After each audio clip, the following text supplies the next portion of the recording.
da bawb a diolch am ymuno gyda ni heddiw ar gyfer cyfarfod rhythwyr Bwrdd Ymddiriedolaeth Prifysgol Velindre. Good morning and welcome all to Velindre University NHS Trust Board's virtual meeting held in public. Byddwch yn gallu arsylwi y cyfarfod heddiw, ond ni fydd cyfle i chi gyfrannu.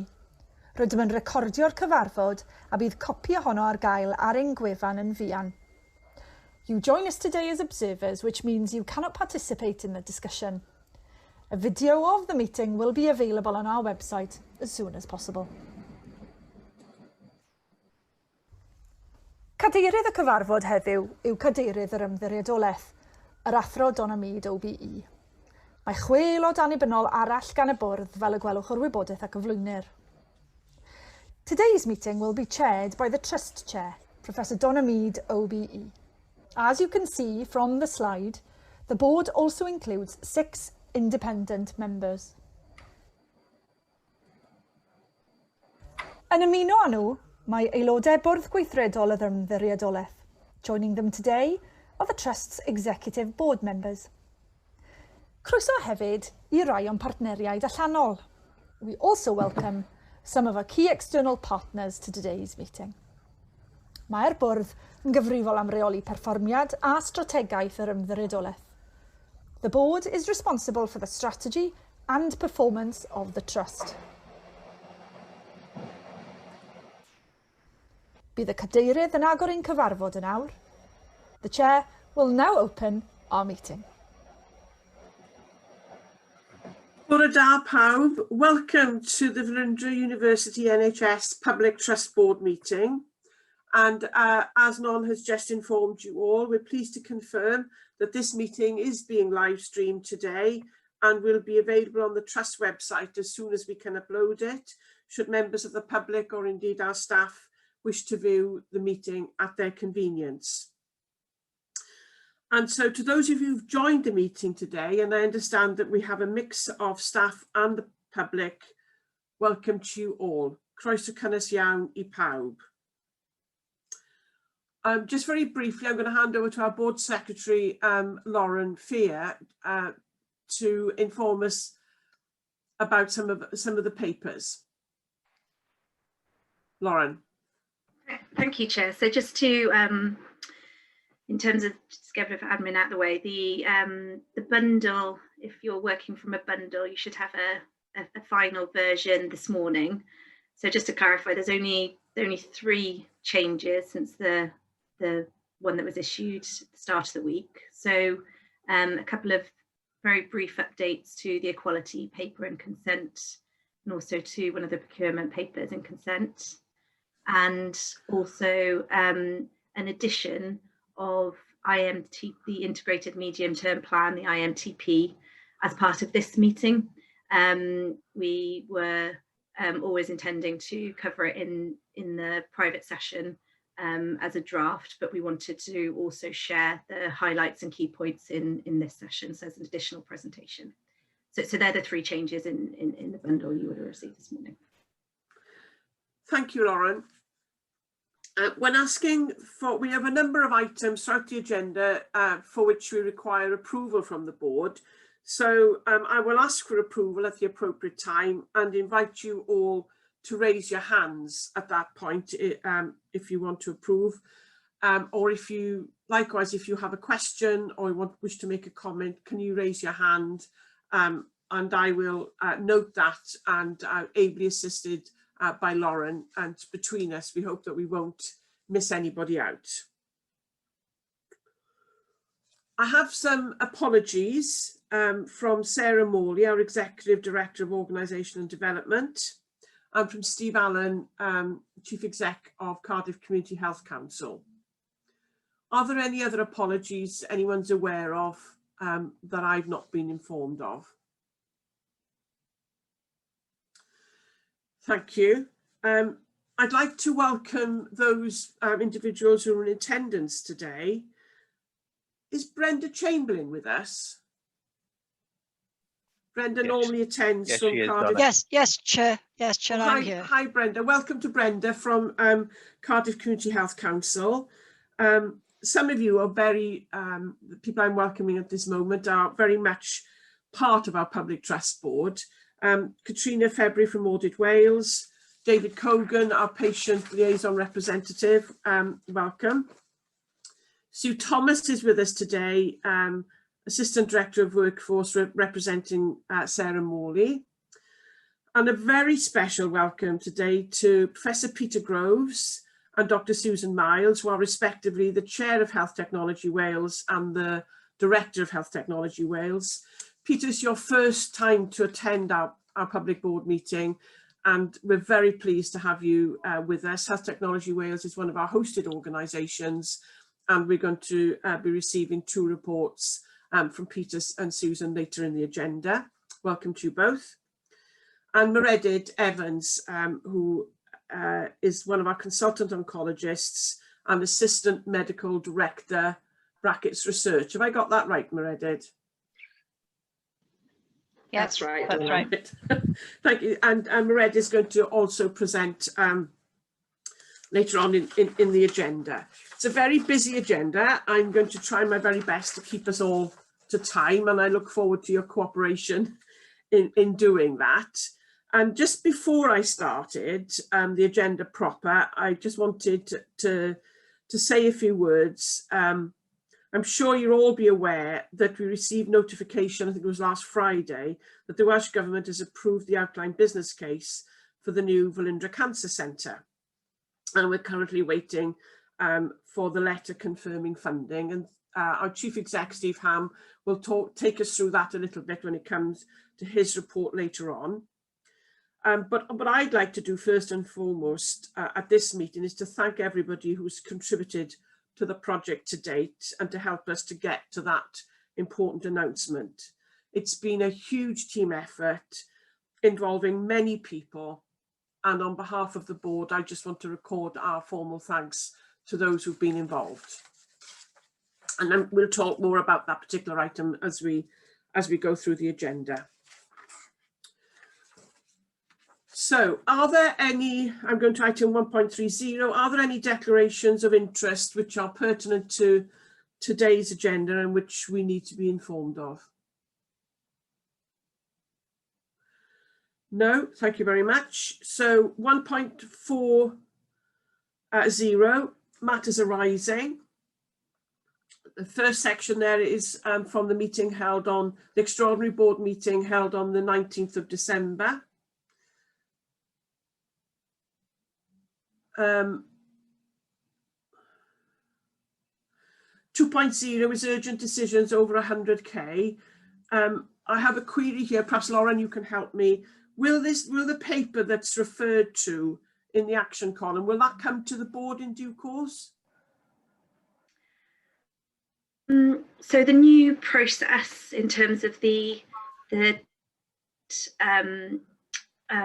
was received at audit committee, was approved at executive management board, received at audit committee on Monday for noting, and then as part of the next cycle of papers, we will be following that new process and on plate. So yes, in that respect, just to provide a bit of. But it's not going to come to us for approval now. It's going to just go into the system, and we'll see it at the next meeting. Yes, it's been approved. Yeah. Thank you. Item 2.2.2, which refers to stereotactic and brachiotherapy services. We do have an update in the rightmost column from Kath, but the action and the query was about whether the staff had whether we had the capacity for the increase in volume that we were anticipating, which the update doesn't answer. So Kath, can I ask you to just update us on that particular aspect, please? Yes, I can confirm that all of the arrangements are in place, both in terms of the staff that we require and in terms of the funding from WISC to be able to provide that service. That is clarified now for the next financial year and will be further reviewed by WISC, but we do have adequate staffing to be able to deliver that service at the moment. Thank you, Kath, because that was the main concern in the action section. So I'd next like to go to it's still in 2.2 point 2. It says point 1, but it's actually point 2 is the amber rated one, which Nicola, I think you're speaking to.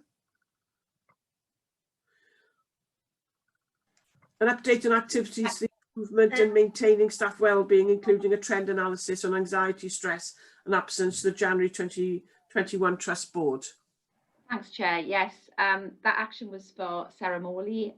Sarah is off today. That paper is going to be included in the workforce paper to the Quality, Safety and Performance Committee at its meeting in May. So that's ongoing. It's your name is down in the leftmost column. Apologies for that, Nicola. No problem.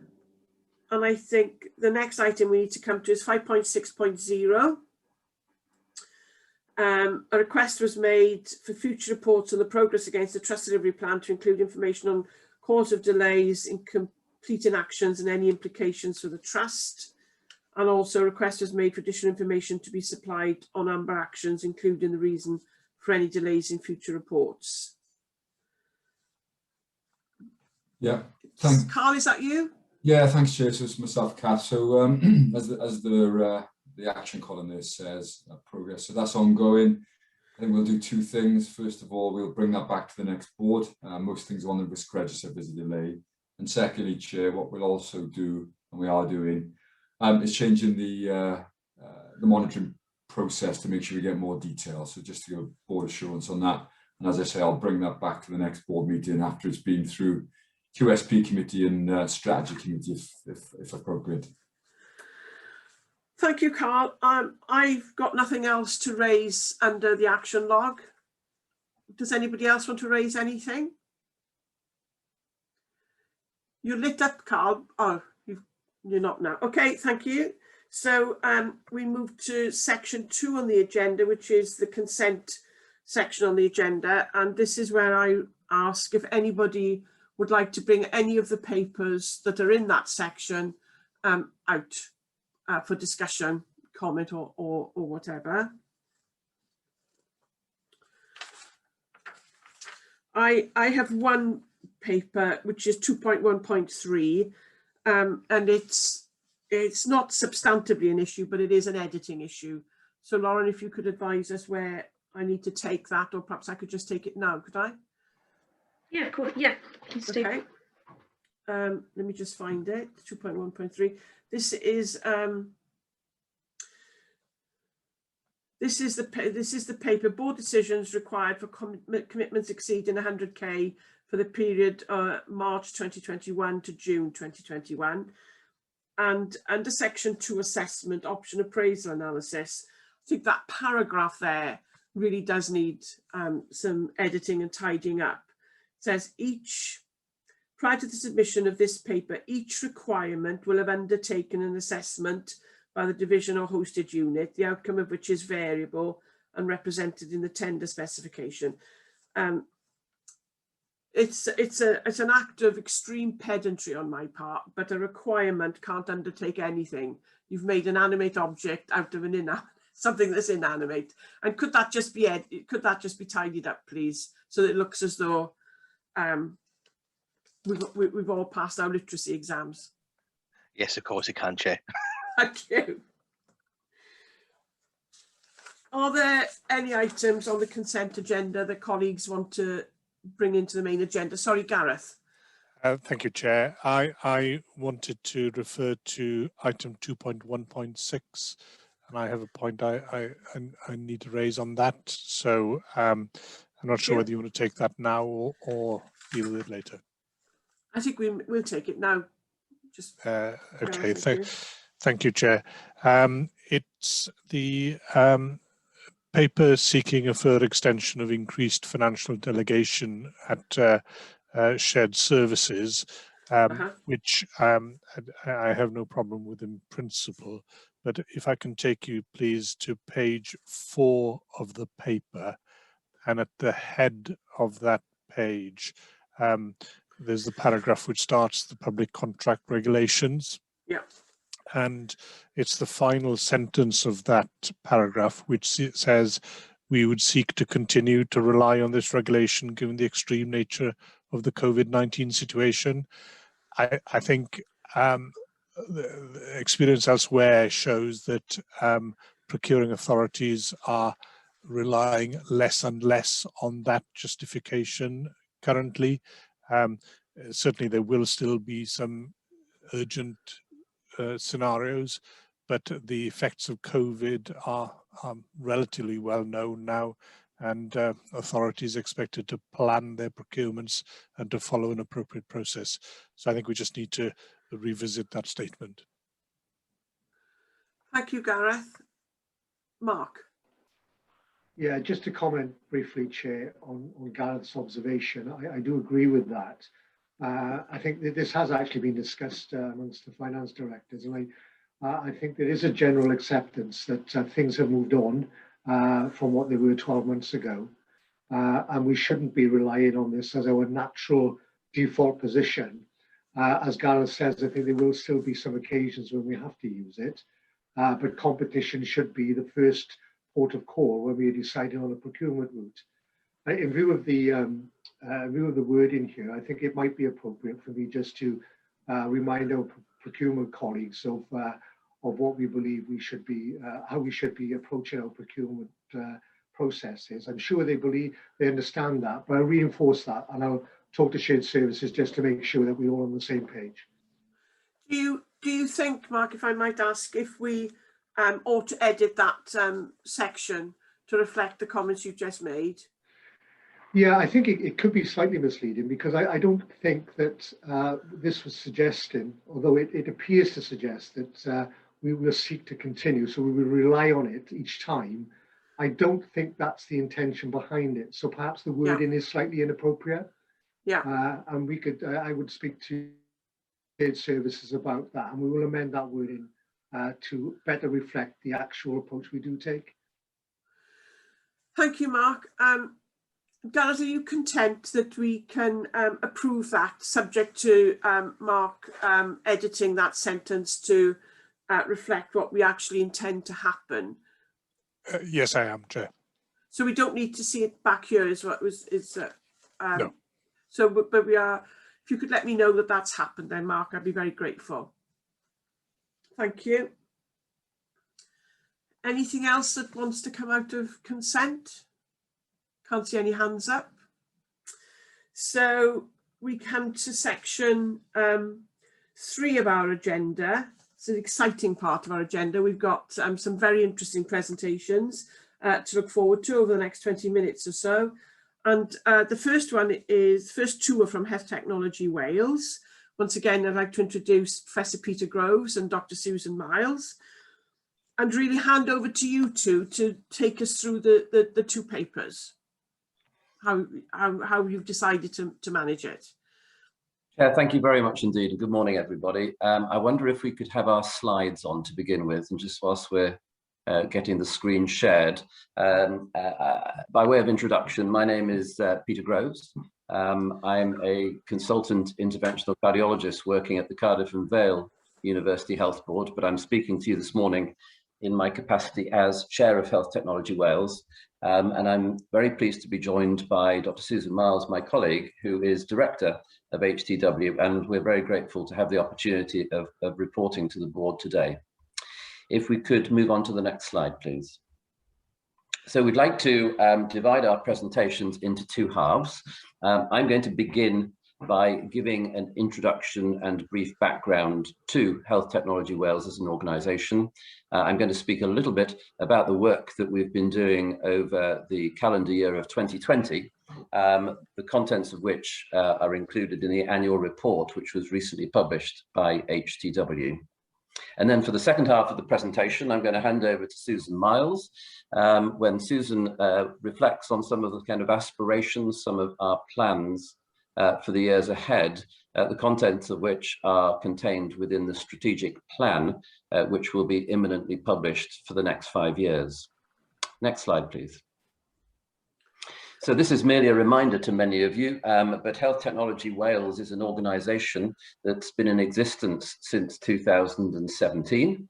We are an independent organisation. We're funded by Welsh Government, but we're pleased to be hosted by Velindre NHS Trust. And so it's really important that from time to time we have the opportunity of reporting, as we are today, to the board.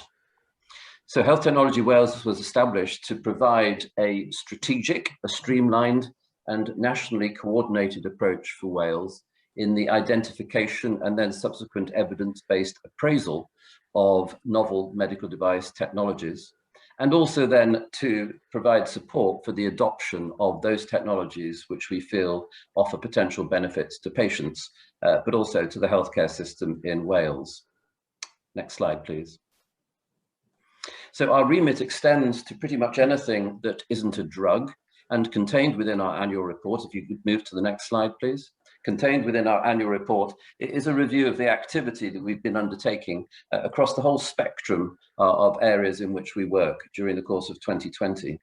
And of course, as with every other healthcare, social care organisation in the country, our agenda has been in many ways dominated by the COVID-19 pandemic. In March of 2020, I wrote to Frank Atherton, the Chief Medical Officer, offering the services of Health Technology Wales to support the Welsh response to COVID-19. And in response to that, we've been very pleased to be able to offer evidence-based support to both Welsh Government and a number of committees who are the decision makers and have been throughout this pandemic. Perhaps our biggest piece of work was the generation of a summary of the worldwide evidence to support the different methods for testing, both for the virus and for antibodies to see if patients had been previously infected with the virus. The evidence-based summary that we created was then published in a high-profile medical journal, and we know that that has been downloaded more than 14,000 times, so has been widely read throughout the world. But the HTW team have had a whole string of other projects throughout the course of the year, and my colleague Susan Miles presented to the board a few months ago about some of these, so I won't touch on these in any great detail. Suffice to say that the evidence-based reports have supported decision-making.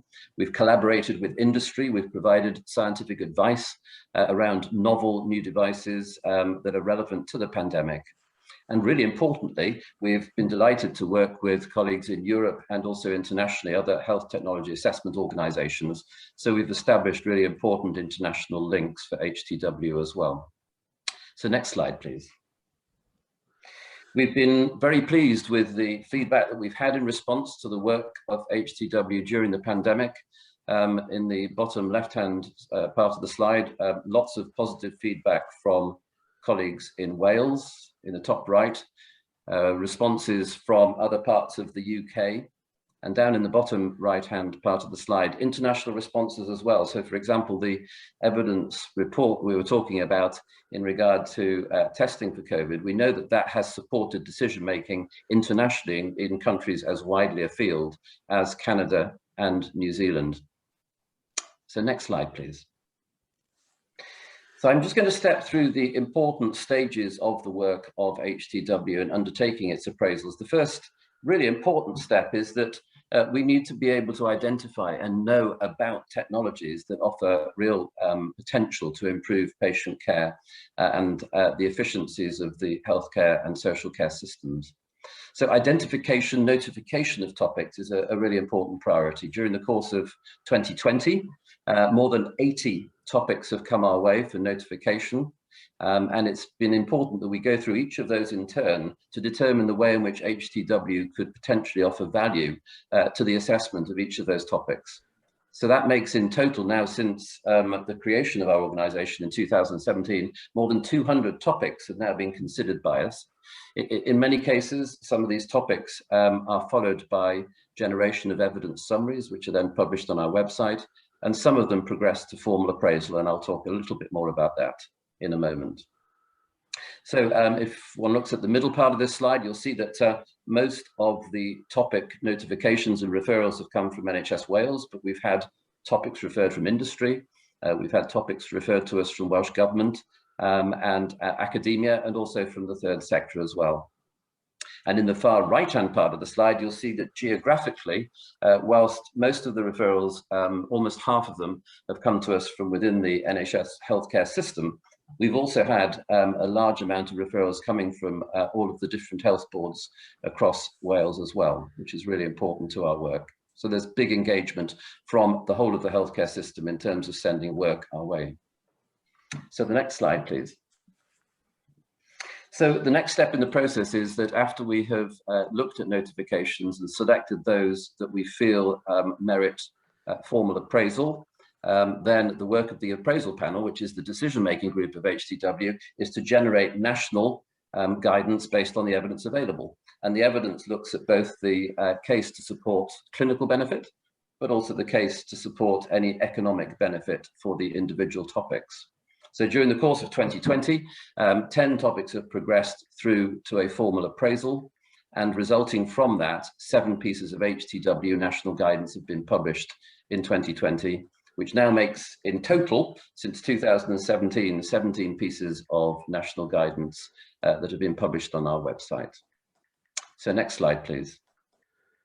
So the intention of this slide is really just to give a flavour of the topics that we have created appraisals and national guidance on during the course of this year, and the wide-ranging medical conditions and patients that will have been influenced potentially by our guidance. So starting from the top very briefly, occipital nerve stimulation, an implantable device to help treat patients with a really difficult to manage and very severe condition that gives rise to chronic cluster headaches. We've published guidance on the use of multi-grip myoelectric prosthetics. So that's for patients who've had upper limb amputation. We've published guidance on a new device that looks from the inside of the gastrointestinal tract, so the gut, to help in the management and diagnosis of conditions affecting the liver, the biliary tract.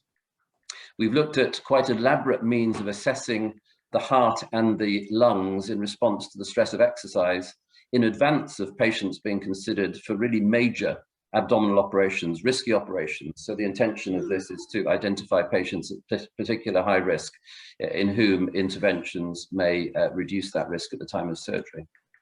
The next one I'm going to talk about in a little bit more detail, just to illustrate more the work that we do. Second from bottom, this has been an assessment near patient testing of an antigen that helps in diagnosing throat infections with a streptococcus, which is a bacteria, to differentiate those from other causes of sore throat. A test done in a community pharmacy setting, and the potential to then guide prescription of antibiotics or not. And then finally at the bottom, a procedure that's a minimally invasive means of introducing a new heart valve into the heart for patients with a narrowed valve called the aortic valve as an alternative to open heart surgery. So some really wide-ranging conditions, large groups of patients potentially influenced by the management that we by the management that follows the guidance in these publications. So if we can go to the next slide, please. So looking at potential impact of our guidance. So if you look to the right-hand part of the slide, if the HTW guidance published in 2020 were to be fully implemented across NHS Wales, then we estimate that almost 60,000 patients per annum would benefit from that guidance. And looking at the system benefits in the bottom right-hand part of the slide, that equates to almost £2.75 million in cost savings. So that's a reduction in cost for the management of those patients as a result of the implementation of the technologies that have been included in our guidance. Now moving to the left-hand part of the slide. So if we look at the 3 years that we've been in existence and the guidance that we've published, so a total of almost 140,000 patients per year potentially could benefit from that guidance. And in the bottom left-hand part of the slide, just over £5.75 million we estimate per year could be saved by the healthcare system with full implementation. So just moving to the next slide, please. So really, there's a lot at stake through the work that we do.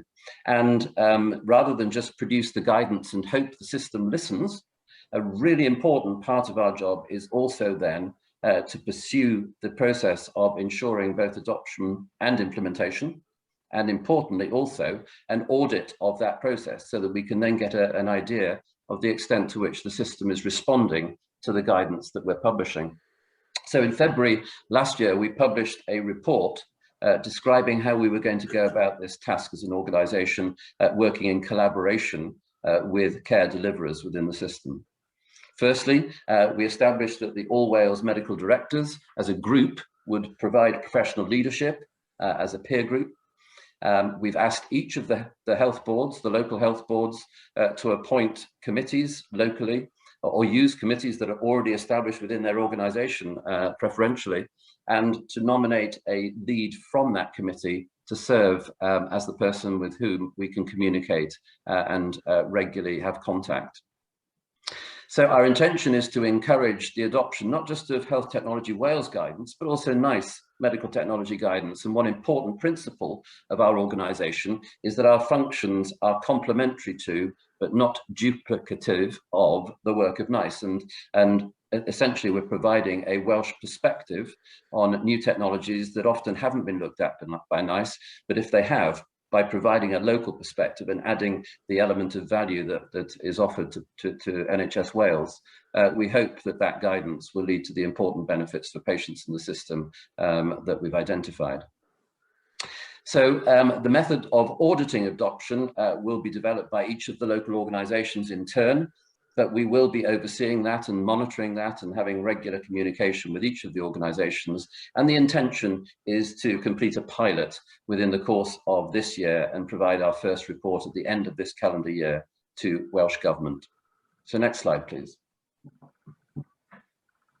I mentioned at the beginning that we are an independent organisation. That's really important so that we have independent decision making. But we cannot work without the contribution and collaboration of friends, partners within the healthcare system. So collaboration with stakeholders is really essential to the quality of our work. So just looking to the top left-hand part of this slide, during the course of the last 12 months, we hosted 3 appraisal panel meetings. The assessment group is the group that looks at filtering our notifications and overseeing the scientific credibility of the work we do. We've had 2 executive group meetings. Working with industry is really important to us. We have an industry user group of which we've had 2 meetings this year.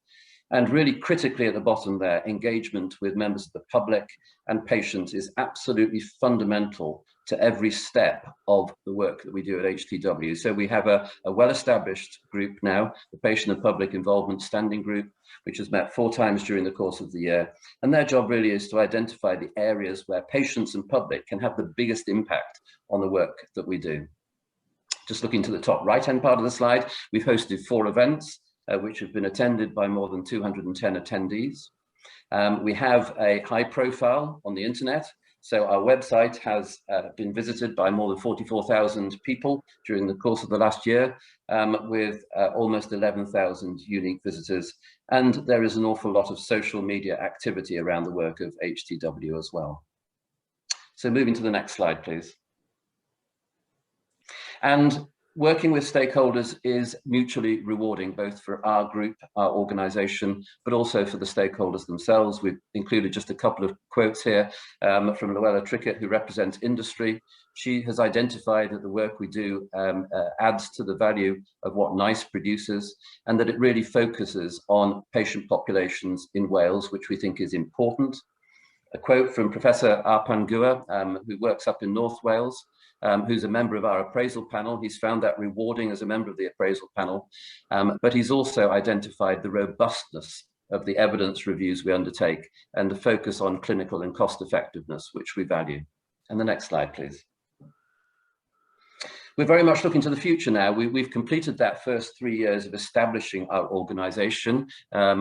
We had an independent report that we commissioned in the latter part of last year, and that confirmed with some very positive conclusions that HTW is now really well established as an independent organisation within the healthcare system. On the basis of that and long-term aspirations, we were delighted that Welsh Government has substantially increased our funding for the next financial year.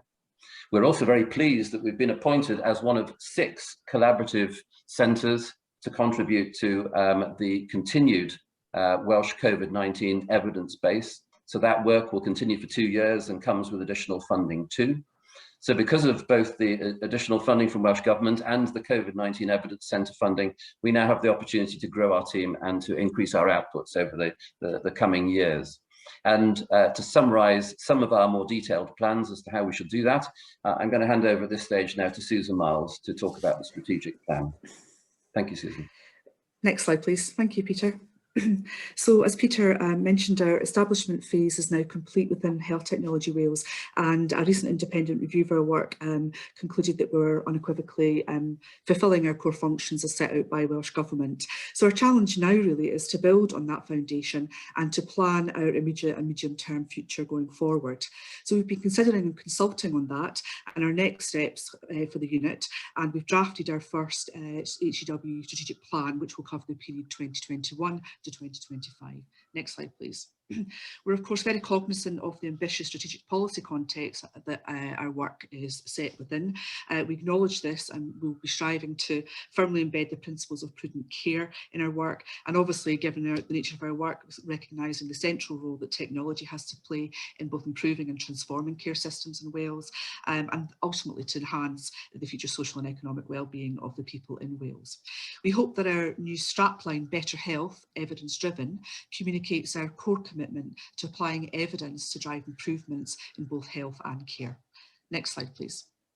So we've set our vision going forward to become a world-class assessment body for technologies that expedites adoption of health technologies that offer the most promise for the people of Wales.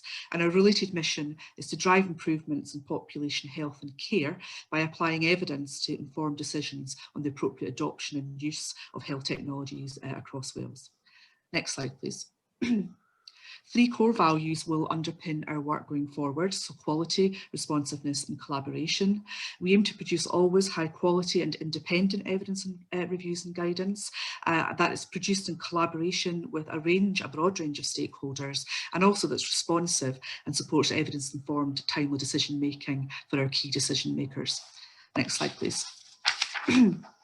A key strategic goal for HEW is to identify the health technologies that are expected to have a major impact and confer most benefit for the people of Wales. Our key identification objectives are to expand our identification efforts, engage a broader range of stakeholders, really prioritising the big ticket technology items to consider, to target health and social care also and digital, and to collaborate with other bodies like ourselves to avoid duplication, but also to consider technologies at all points in their life cycle, from innovation to obsolescence. So we're also interested in disinvestment in technologies as well. Next slide.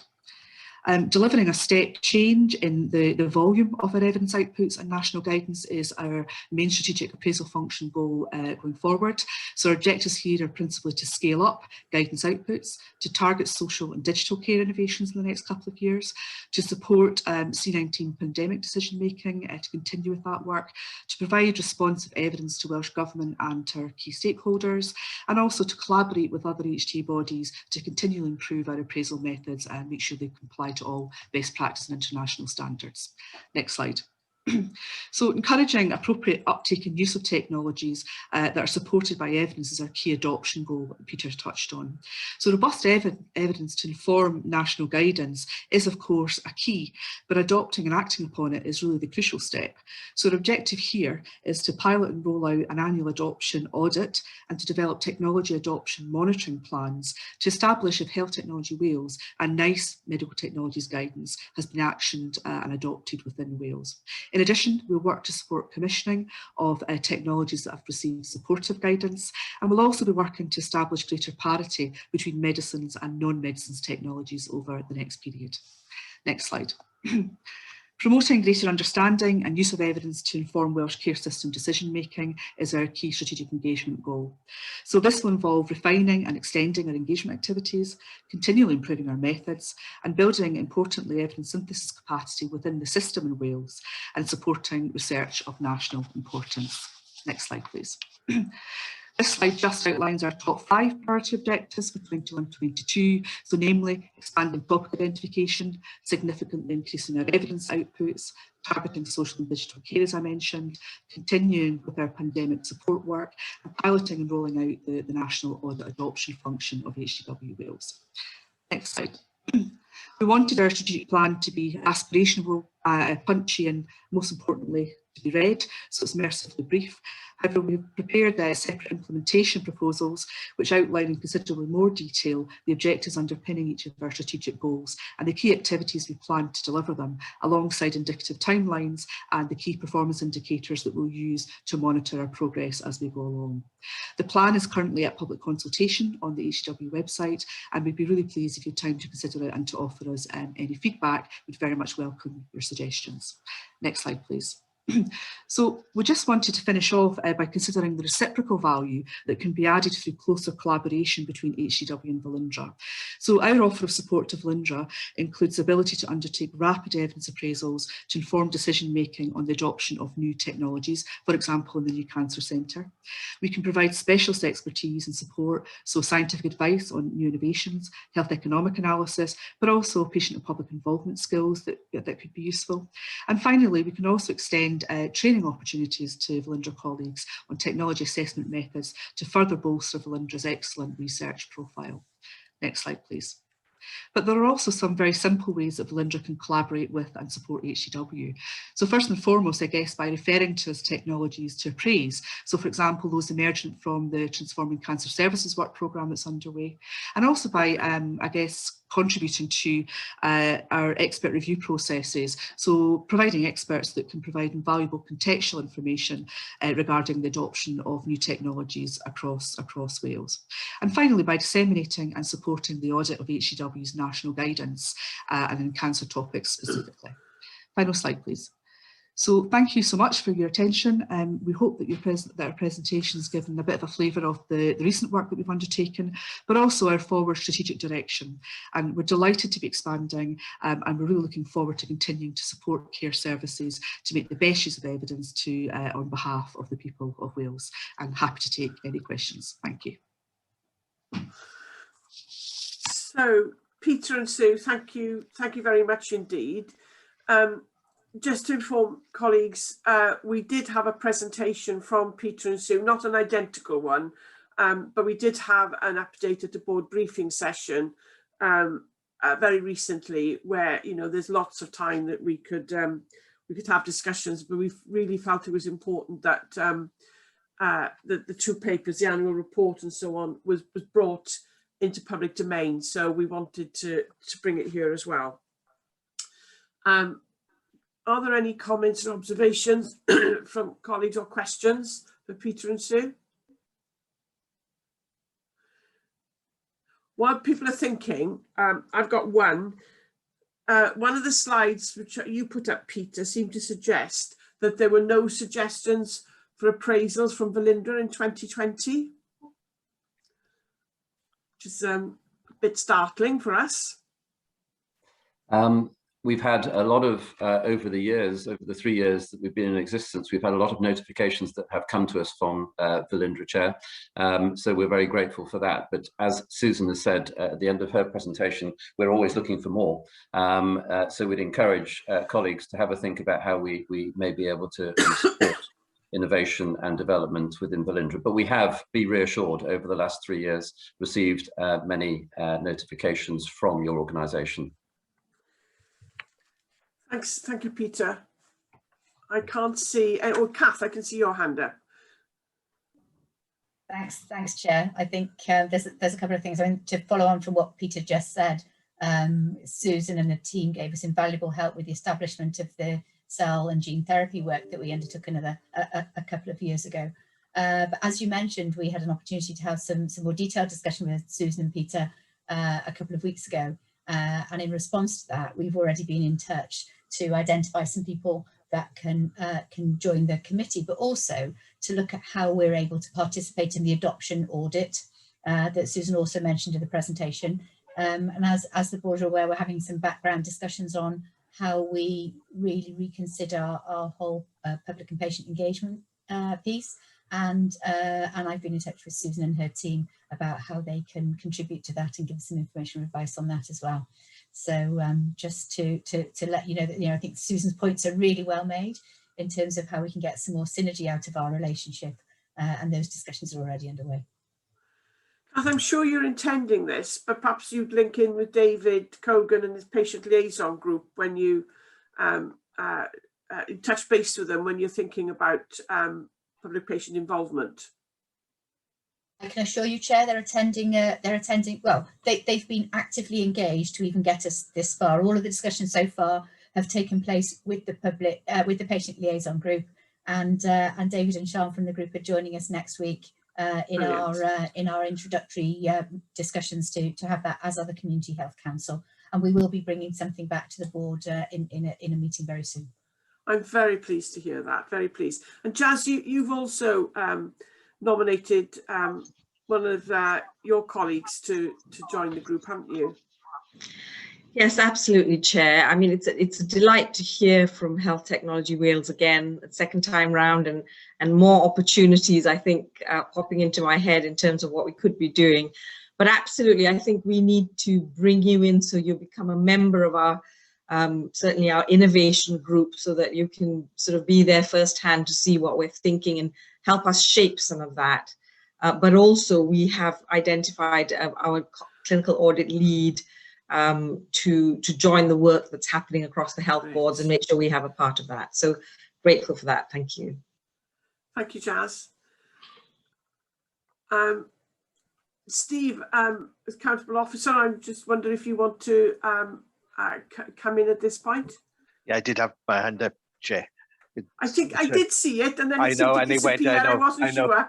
I'm not sure if it's flicking there on the screen. That's fine. And because I come third, Kath and Jazz have picked up some of my points. But I think embracing the work, I've thoroughly enjoyed working with Peter and Susan over the last few years. I think you get a bit of a flavour from the slides about the depth that's been built over a very short period of time. And I think what always strikes me is the level of relationship and collaboration that's going on, and the effort that goes into that really starts to pay dividends. And I can see that in the conversations we have as we meet on a fairly regular basis in terms of the direction. So I'd commend both of you for that, because they're not easy yards, but they add real value to the work of the organisation and set you in really good stead for the future. So it's more of an observation, Chair, rather than a question. And we have regular discussions about next steps and where we're going, and including with government as well. Peter, Sue, do you want to come back at any of those comments? Firstly, thank you very much, Steve. Thank you, Chair, for the strong support that Velindre offers to Health Technology Wales. We value that. It has been a great pleasure working with your organisation, and as Steve says, we meet regularly. He has been a strong supporter of the work we do, and we're very grateful to Steve for that over the last 3 years, and long may that continue. So thank you very much to all of you for the support you give, and it's clear from the conversation already this morning that there's much more in the future that we can work on and develop together, and we have every intention from our point of view in working with that relationship in a very kind of positive and proactive way. Thank you, Peter. No hands up. So in the 3 years that you've been in existence, you've become firmly established as an essential service which adds value for the NHS in Wales and its patients. There's no doubt about that. As you know, I followed the progress of HTW for the last 2 of those 3 years. I followed it very carefully, and congratulations on how well the organisation has become firmly established as an absolute essential resource to us in NHS Wales. And I wanted to bring your presentations to the board today. It's a public board meeting, and I hope that the public will be assured of the quality and reach of the work of HTW as a consequence of what we've heard today and the reports which will be available, not to mention the wide range of interventions which have been appraised. So for me, this has been an exercise in assurance to the public, as well as informing us and continuing to foster our excellent relationship. So can I thank you both for attending today, and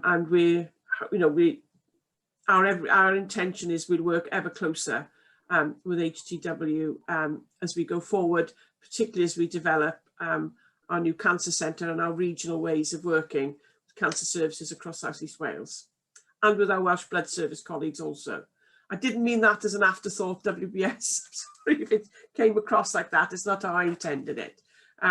Thank you. Will you be circulating these reports to health boards and other stakeholders? Yes, indeed.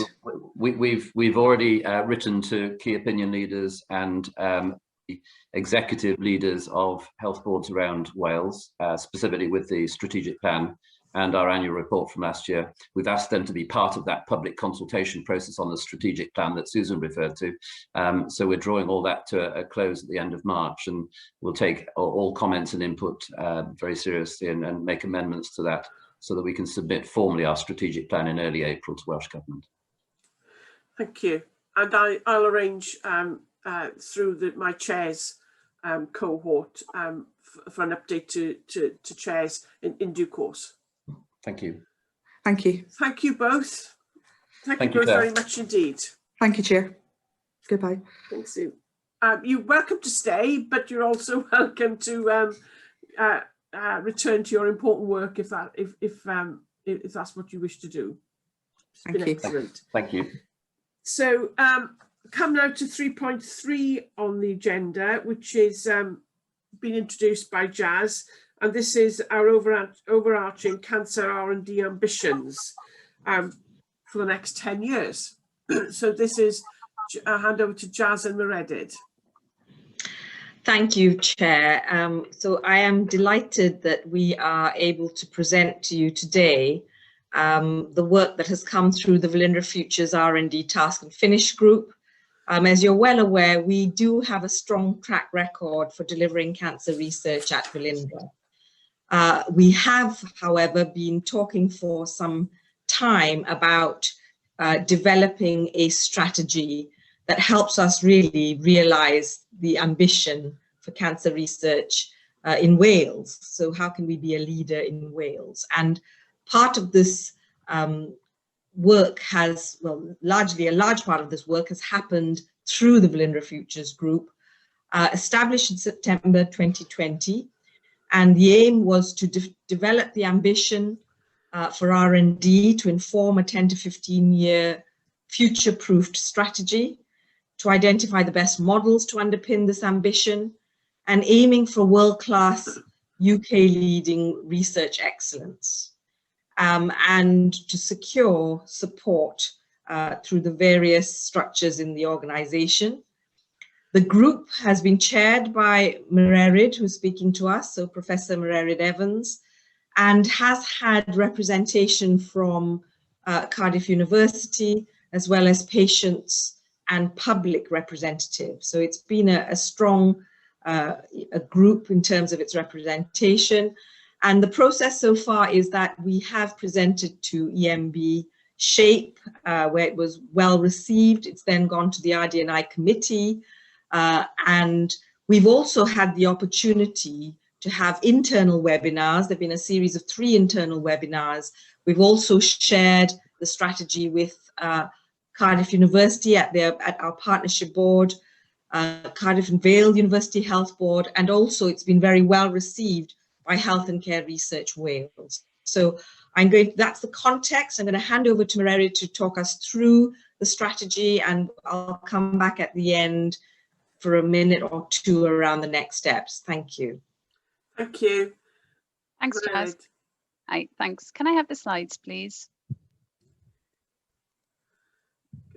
Okay, so bore da, everyone. Good morning. I'm delighted to be here to present Velindre's Cancer Research and Development ambitions, which aim within 10 years to improve patient outcomes and enhance patient experience and care at Velindre across South East Wales and beyond.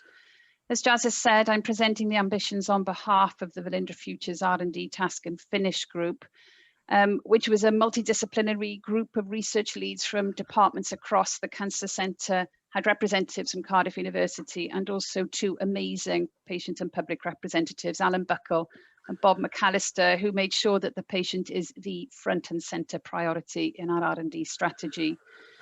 I would just like to say that these are our cancer research ambitions. Welsh Blood Service have a separate R&D strategy, which is also very important for us as a trust. And It's also worth saying that what I'm going to present today are our ambitions for cancer R&D, ensuring that they're delivered will need to be defined through an implementation plan that we're starting to put together with partners at the moment. Next slide, please. So why is this important? Well, there's very good evidence that patients who are treated in research-active healthcare settings have better outcomes and care, with benefits extending beyond those actively involved in research studies. Research empowers patients, and patients want opportunities to be involved in trials which provide the evidence for new treatments and interventions. If you could click the slide again, please, Julie. And the development and testing in record time of COVID-19 vaccines is a very recent examples of this. Finally, research has wider benefits for the NHS, enhancing an organisation's reputation and motivating, attracting and retaining staff. Next slide, please. The Welsh Government's NHS Wales planning framework highlights the expectation from government that we as NHS organisations conduct good quality research, that our workforce are supported to undertake research, and that everyone working in the NHS should regard research as an integral part of their role. Next slide, please.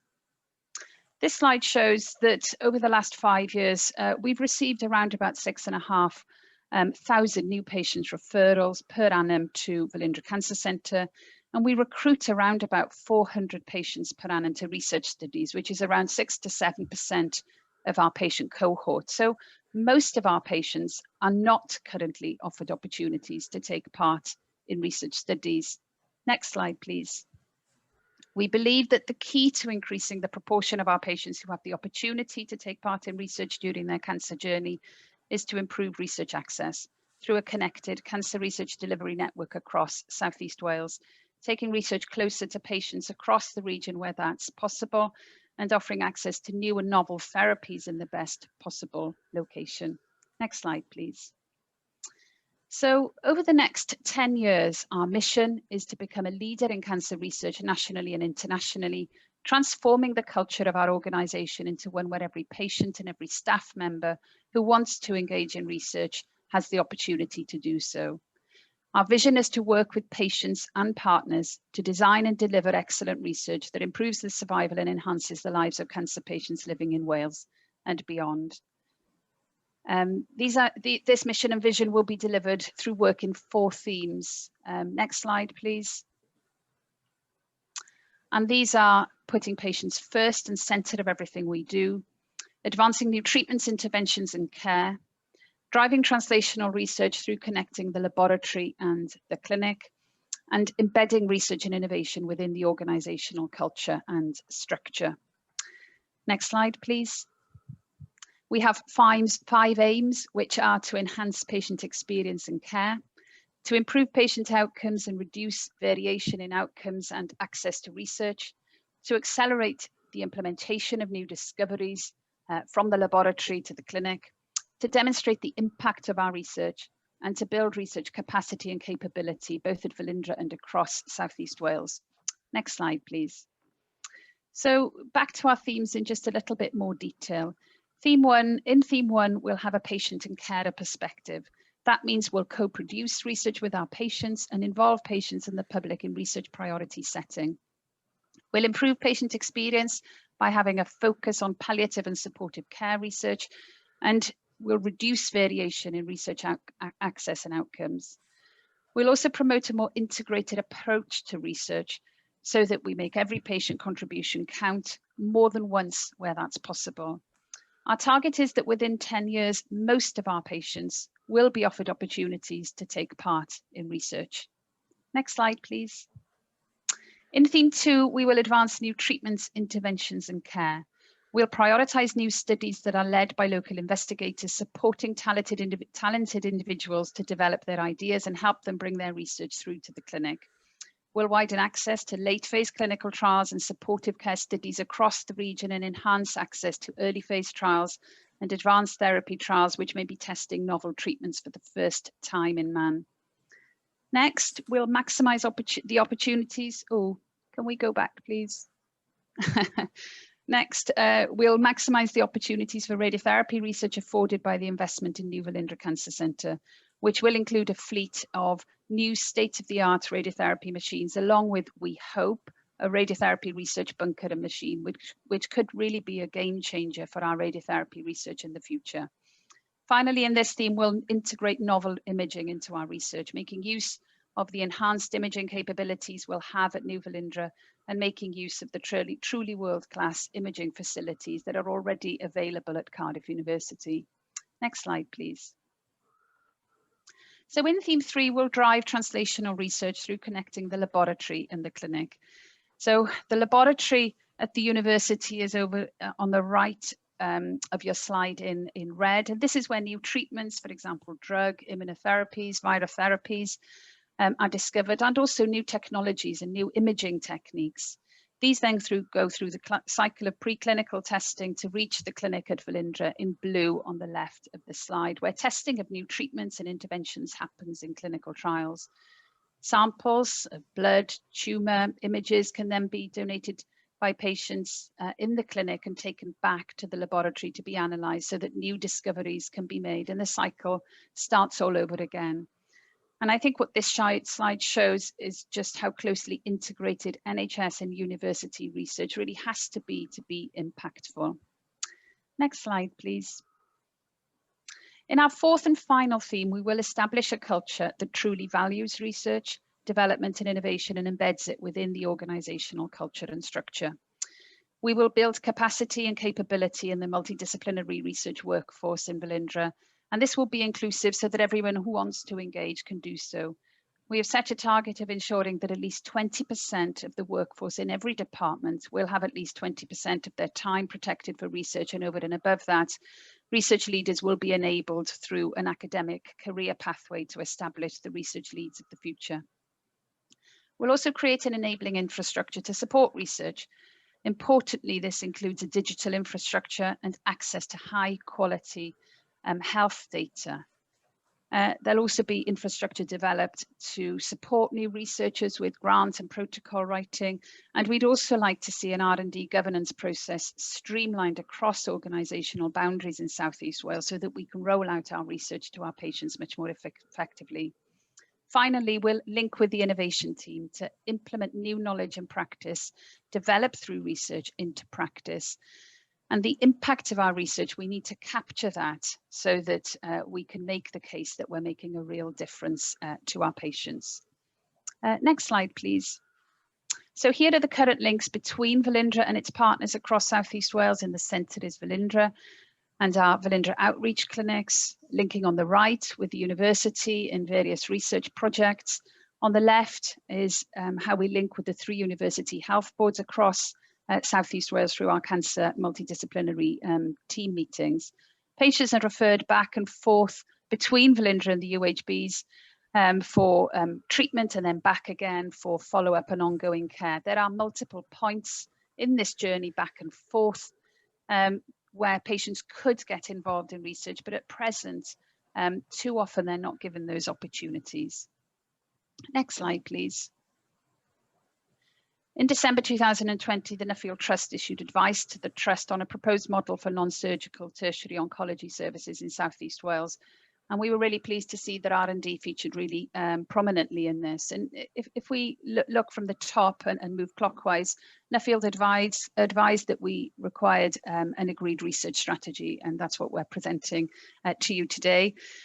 They also recommended that a strong research hub be developed at the University Hospital of Wales to enable phase 1 trials that require HGU, ITU support, and working much more closely with hemato-oncology and other specialities. The hub also offers opportunities for closer working with the university, which will be increasingly important, as I've kind of intimated, in the future. Velindre ACT units in the health boards then need to be viewed as a key part of the research delivery network and supported accordingly because they have access to very large patient numbers. And Nuffield also recommended that we benchmark our R&D activities with centres across the UK and possibly beyond, and that is something that we are committed to doing. Next slide, please. This is then our proposed future model for cancer R&D based on the Nuffield Trust advice, the Velindre Futures group discussions, and also with reference to Welsh Government policies and strategies and discussions with Health and Care Research Wales. So there will be a new Velindre Cancer Centre that needs to be designed to enable R&D with a workforce capacity and capability to make research widely available to patients attending the centre, and hopefully through the Centre for Learning, through the new fleet of radiotherapy machines, really making a step change in our capabilities. There will then be Velindre research facilities at each of the university health boards, forming a multi-centre clinical research network across South East Wales to provide equitable research access for patients across the region. And then we envisage a Cardiff Cancer Research Hub on the UHW site as a tripartite hub between Velindre, Cardiff and Vale University Health Board and Cardiff University, which will enable delivery of early phase trials and advanced cellular therapies for patients from across South Wales, will enable collaboration with hemato-oncology and other specialities, and will enable that translational loop back and forth to the laboratory with our university colleagues. There'll be direct links, not only to the laboratory, but to surgery, interventional radiology, other specialities. And there will be opportunities for developing cancer research leads of the future, but also there will be advantages for education and training. Next slide, please. And so the diagram I showed you earlier becomes much more integrated, with every partner being linked together across the region to enable research opportunities for patients, either at the new Velindre itself, the Velindre research hubs at each of the UHBs, or at the hub on UHW site that I've described in the last slide. Next slide, please. So as well as support from the Trust and approval hopefully today, our partners in Welsh Government, we're going to need these three things. So our patients to tell us what their priorities are, our partners, because none of what I described in the last few slides is going to be possible without our university health board and academic partners, and our workforce, who need to be enabled to get involved with research development and innovation, supported to do so and given protected time, and encouraged to be flexible, potentially working across organisational boundaries to offer research opportunities to patients in the most appropriate place. Next slide, please. So this slide summarises the next steps, some of which are underway, but there's much work to be done both internally at Velindre and regionally with our partners to implement our ambitions. And Jazz, I think, is keen to come back to this and say a few words on this in a minute. Next slide, please. So just before I finish, I would like to mention that the UK government and devolved administrations published guidance earlier this week on the future of UK clinical research delivery, which outlines what the COVID pandemic has taught us about the value of clinical research embedded within the NHS, and identifies 5 key themes for UK clinical research delivery, which I'm really delighted and incredibly relieved to say aligns remarkably well with our Velindre R&D ambitions. The guidance also identifies focused strategies and plans for delivery, which we should embrace, we will embrace, as they'll help us to implement our cancer R&D ambitions over the next few years. Final slide, please. So finally, I'd just like to thank you for your time and your attention and say diolch yn fawr iawn. Thank you very much. Any questions? Thank you, Mara. Should we take the slide down so I won't know if anybody's got a question. Thank you. So thanks, Mara. Nicola, you have a question. Thank you, Chair. I don't have a question as such, more an observation and a comment. And you know, I've been with the Trust now for around 19 months, and the research culture within the Trust has permeated continually since I've been here, really, and that's been really stark. So it's amazing, because we all know, don't we, that organisations and trusts and health boards that are clinically research active actually have much better patient care and outcomes. So that is really, really tangible. I think the work that Mararid has led on with colleagues recently to get us to this stage has been amazing. So massive well done. I'm also really pleased that as an organisation we've gone into a joint partnership arrangement with Cardiff University, and have now got the Professor of Nursing and Interdisciplinary Cancer Care post that will be working, and actually has been working with Mererid on this strategy. But really good that we will really have a truly multidisciplinary and some more social science and impact type research as an organisation that will work side by side and really complement the amazing clinical research that we also do in. So I just wanted to say that. Thank you, Chair. Thanks, Nicola. Thanks, Nicola. David, did I see your hand up at one point? David Cogan? Yes, you did, Chair. Thank you. Hi, Meredith. Great to Hi, see David. you. Great to see you again. A couple of observations and a couple of questions from a patient perspective, if I may. So it's probably one of the most documents that I've read that is really centered on engagement and somewhat empowerment for patients. So absolutely well done for that. I say it was an incredible read from a patient's perspective. At the same time, I sort of observation, very ambitious. I know we're talking about a 10-year plan, but incredibly ambitious, which probably leads on to two questions. So within the documents that I read, it talked a lot about the R&D group. I just wonder if there's an opportunity for patient involvement within that group from patient liaison. I know you've mentioned a couple of patients that's been involved in the presentation, but I just wondered from a wider audience today, is there a role to play in R&D, and can we encourage patient liaison group involvement with that? And then the second question, which is probably a little bit more open-ended, is the risks and threats to achieving. So when you read a document, it's all upbeat and should be, and very encouraging. But at this stage, are there any threats or risks that's been identified that needs the help of the board and ourselves as patients to ensure that we get off on the right foot and sustain the plan, really? So I think the first of your questions is easier to answer, in that, we've allocated a whole theme to, this being a patient-focused research strategy, and we're developing a kind of an overarching board that will oversee the implementation of this, that will include some new posts, a strategic lead and a project manager to kind of move this forward. And part of that leadership group will have a patient and or public representative. And I think, David, it would be great if we could link in with the PLG. That'd be fantastic. Maybe kind of come and give regular updates and vice versa. So yes, that's a really good idea. In terms of risks, I mean, the risks are just, the demands of the NHS, right? And, that everybody is stretched to capacity already. And, having presented this strategy in a series of internal webinars, I've had so many positive comments back and feedback, but almost, people from almost every department have kind of said, but, I'm so busy doing the day job that I just cannot develop or, find time to do research. So I think that is something, working with workforce, that we're going to have to really take seriously and sort out. I'm sure, Jazz, you might want to come in there.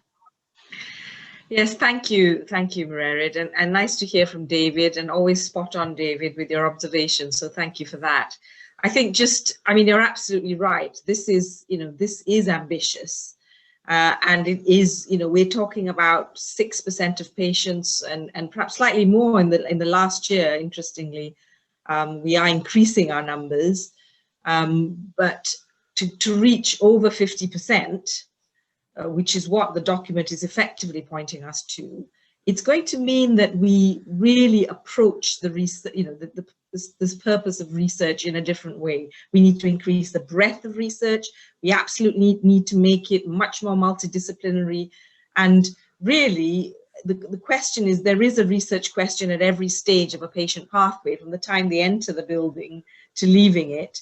And it's really considering the holistic opportunity to deliver research. And that's why our partnership's really important, not just with Cardiff University, but also we've got the Academic Partnership Board, and there are opportunities around digital, around the new hospital, that will also pose themselves research questions. So I think that's the way we need to do it. It's being strategic and tactical. To answer your question around the risk, I think as we are now embarking on the plan that will underpin this, and within that plan we will need to identify where the risks may lie and articulate that clearly. So we haven't got into that stage yet, but we're absolutely aware that we will need support, and we have got some job descriptions on the way to help us get to this next stage. So just bring it back to, and for purpose of time, etc., reminding the board that we are seeking your approval for this document today. We hope that it has been an inspiration to you, and we will be updating you as we go along. And back to the chair. Thank you. Thank you, Jazz. It is inspirational. There's not a but coming, there's an and coming. Just so you know. So involvement in research takes many forms, and the whole research continuum from basic laboratory research, which you outlined, to translational research right at the other end, which is about introducing the findings into practice. And the two ends of those continuum have got very different skill sets along the two ends of those continuums. And for me, I think, therefore, in between those two ends of that continuum, there's lots of opportunities for staff to be involved. But the important thing is that we as an organisation have got to support staff to be involved across the whole continuum of research. And looking to you, Nicola, not just to put a plant down, we should be looking at clinical academic career opportunities across our workforce, not just for medicine and so on. So I hope that can come into this this research strategy in due course. I mean, it is there, Chair, that should happen across the workforce. Across the workforce, yeah. And they're not going to be overnight fixes, but we need to begin, have the ambition and just grow it and grow it and grow it. My thing, which might sound like a bet, and I really don't mean it to sound like a bet at all, because I'm behind you 100%, is we now have in the trust a number of research strategies. So we've got one for Welsh Blood Service, there's the Moon Dance, there was the existing trust research strategy, and I think at some point we need to look at them all, because I think there will be common themes that cut across them all. So, capacity building is as important in WBS as it is in the cancer centre. So not wanting to take away from this piece of work one iota, I think we do have to, we can't have lots of different research strategies being performance managed and so on across the trust. We need to think about how we, where there is opportunities to pull them together, that we do so. So that's my one observation there. Yeah, I would completely agree with that, and I would hope that after the engagement that we've had from across the departments at Velindre, that this becomes the cancer centre. Well, it is the cancer centre strategy. Moondance and others will sit under this. It sits alongside the WBS strategy, and we are having now, good constructive meetings with our WBS colleagues, moving forward together. And I think similarly, I mean, I know Carl wants to come in, but we're also having regular conversations with the Transforming Cancer Services team, so that the R&D piece for the new hospital and TCS comes under this. So, that it's all joined up, and absolutely, we're very, very mindful of that. And you've come an awful long way in a short, from the time you started to where you are now. We've got here very quickly, and it's very impressive. So please don't take it as a criticism. It's just to say, we do have to align them all together. I think Carl, you said Carl's hand was up, but I can't see Carl. I could see there's things. Oh, there's Carl down the bottom. I could see that there are some things in the chat bar, so we need to have a read of those at some point. Carl. Oh, thanks, Chair. So I mean, I won't repeat things which have been said. I think it's an amazing piece of work, taking us forward hugely. So credit to Mairead and colleagues who've done that in a very short space of time as well. So not to forget in COVID period. So really gives the context. I think I was just picking up on the earlier conversation from Health Technology Wales and Jazz's mention of digital.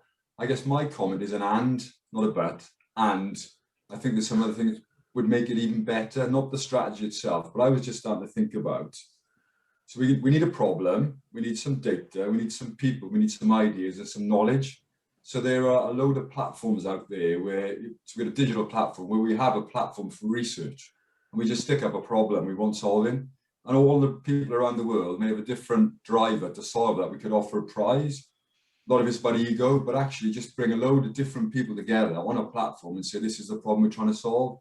And there's loads of great examples out there where they're solving some of the wickedest problems because you're just bringing a whole load of different capabilities, competence together. So I think it's an and I'm not suggesting we change the strategy now, but how can we use social media, global platforms, global knowledge in a different way to solve some of these wicked issues? So I think it's even more exciting if we can build that in as well. It's not a now one, but I think it'd be useful to pick that up outside, Maria, because I do think there's a global world out there which can bring their thinking to some of these problems.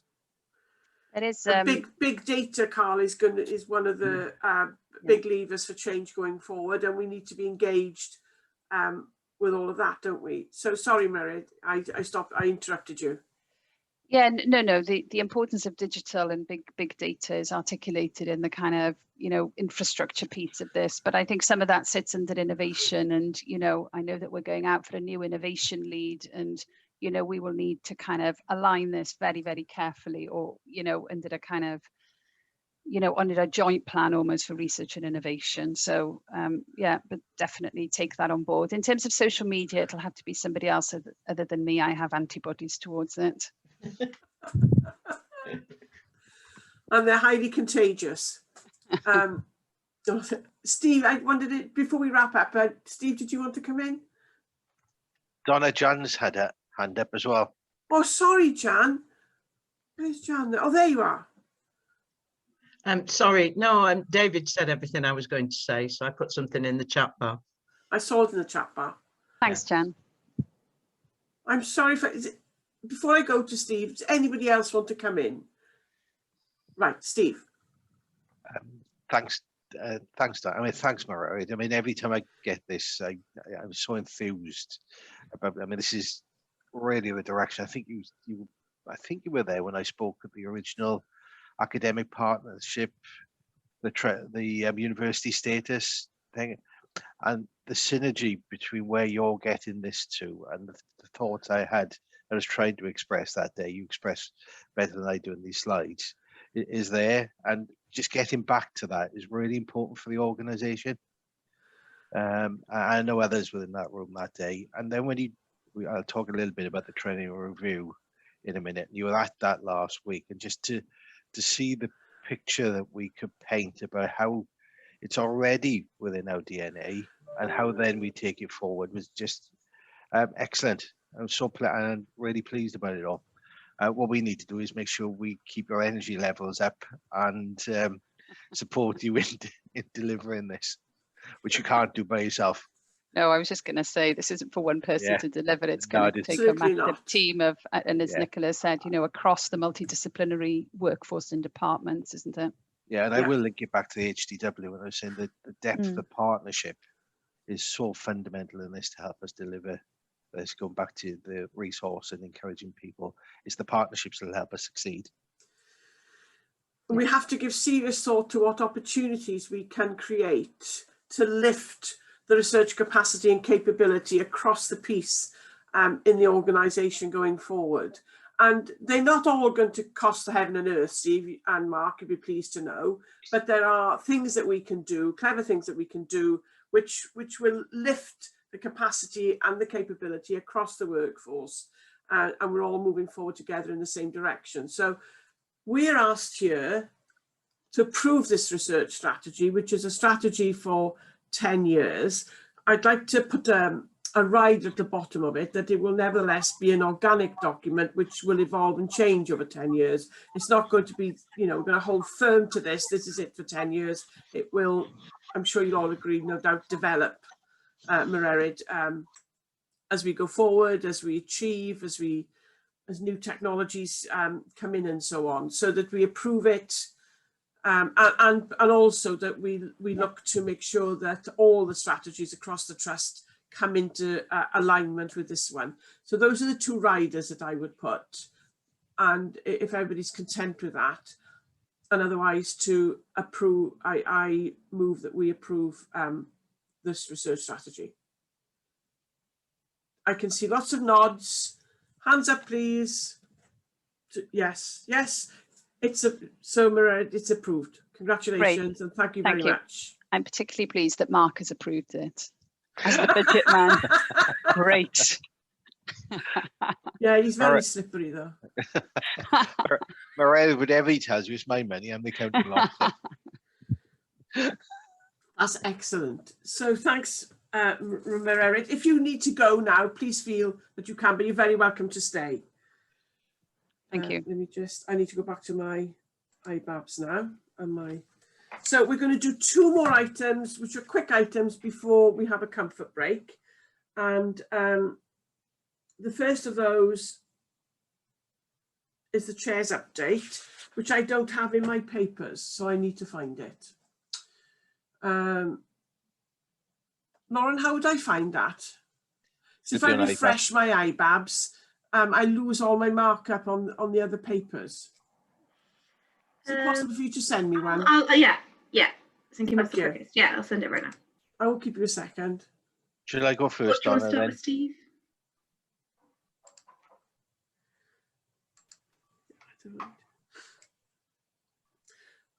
IBABs is absolutely amazing, being able to write all over it. But if you need to refresh it, you lose all those the markups that you've made.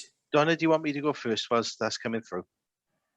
I think so. There's one or two things where we would have followed on one from the other, but that's okay. Is that okay?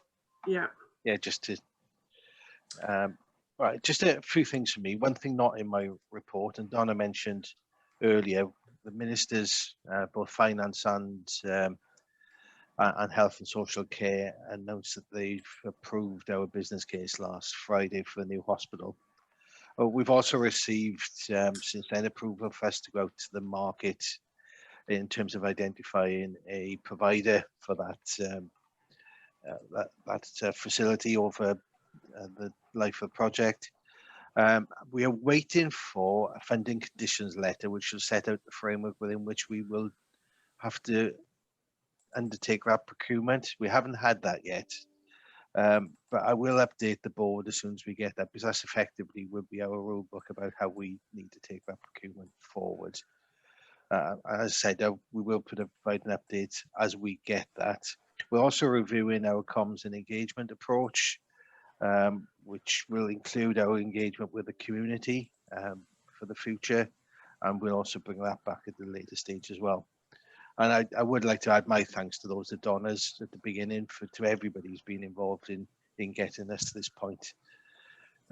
Just a couple of other things. The vax program we mentioned in there, we are now up to 10,000 doses that have been delivered by the trust, which is no small feat for an organisation our size, and that's in the middle of delivering everything else as well. And I said my note talks about the thanks from the exec board, but I know it's from the whole trust board as well. I would like to just mention NHS. They will be leaving us next Wednesday and moving into digital health and social care, special health authority. And I was here. I think it was one of the first things I did was to actually bring NWIS into the organisation in 2010. Help form it. Worked really closely with them over the last 10, 11 years, and it's easy to forget the positive impact they've had in terms of delivering things over the years. And I think certainly on my behalf, I firstly like to thank our teams for helping achieve what will be a successful transfer next Thursday in establishment, when they will have their first board meeting next Thursday on the 1st of April. And Mark in particular for coordinating that on my behalf and making sure we got there, and that was recognised in the programme board yesterday by Andrew. And then certainly just to recognise on behalf of the trust and wish them well. in their future endeavours. And I think I will draft a letter, which I think probably Donna, you and I could send from us to wishing them that to Bob and Helen as the interim chief exec of the organisation. Just quickly, the triennial review, I did mention earlier, we had the review last week, which went really well. Just to say, it's not a lose or keep approach. The letters, it talks about it being a review, but they're moving this into an annual update review, a bit like the JET meeting, where have you got to, where you going next, as opposed to what was, I think 3 years ago, it was a lose or keep process, which was established. So it is moving into that. And lastly, I would like to mention Jane Matlin. Her achievement in getting to that PhD during the last 12 months has just been awe-inspiring. Just inspiring to see how hard she must have had to work in the middle of delivering against the pandemic as well. So I'll stop at that stage. I'm happy to take any questions. Thank you, Steve. And of course, we have invited, and Jane has accepted that she'll come to a board briefing session in due course and tell us about her research. Yes. Any comments or queries for Steve? Martin?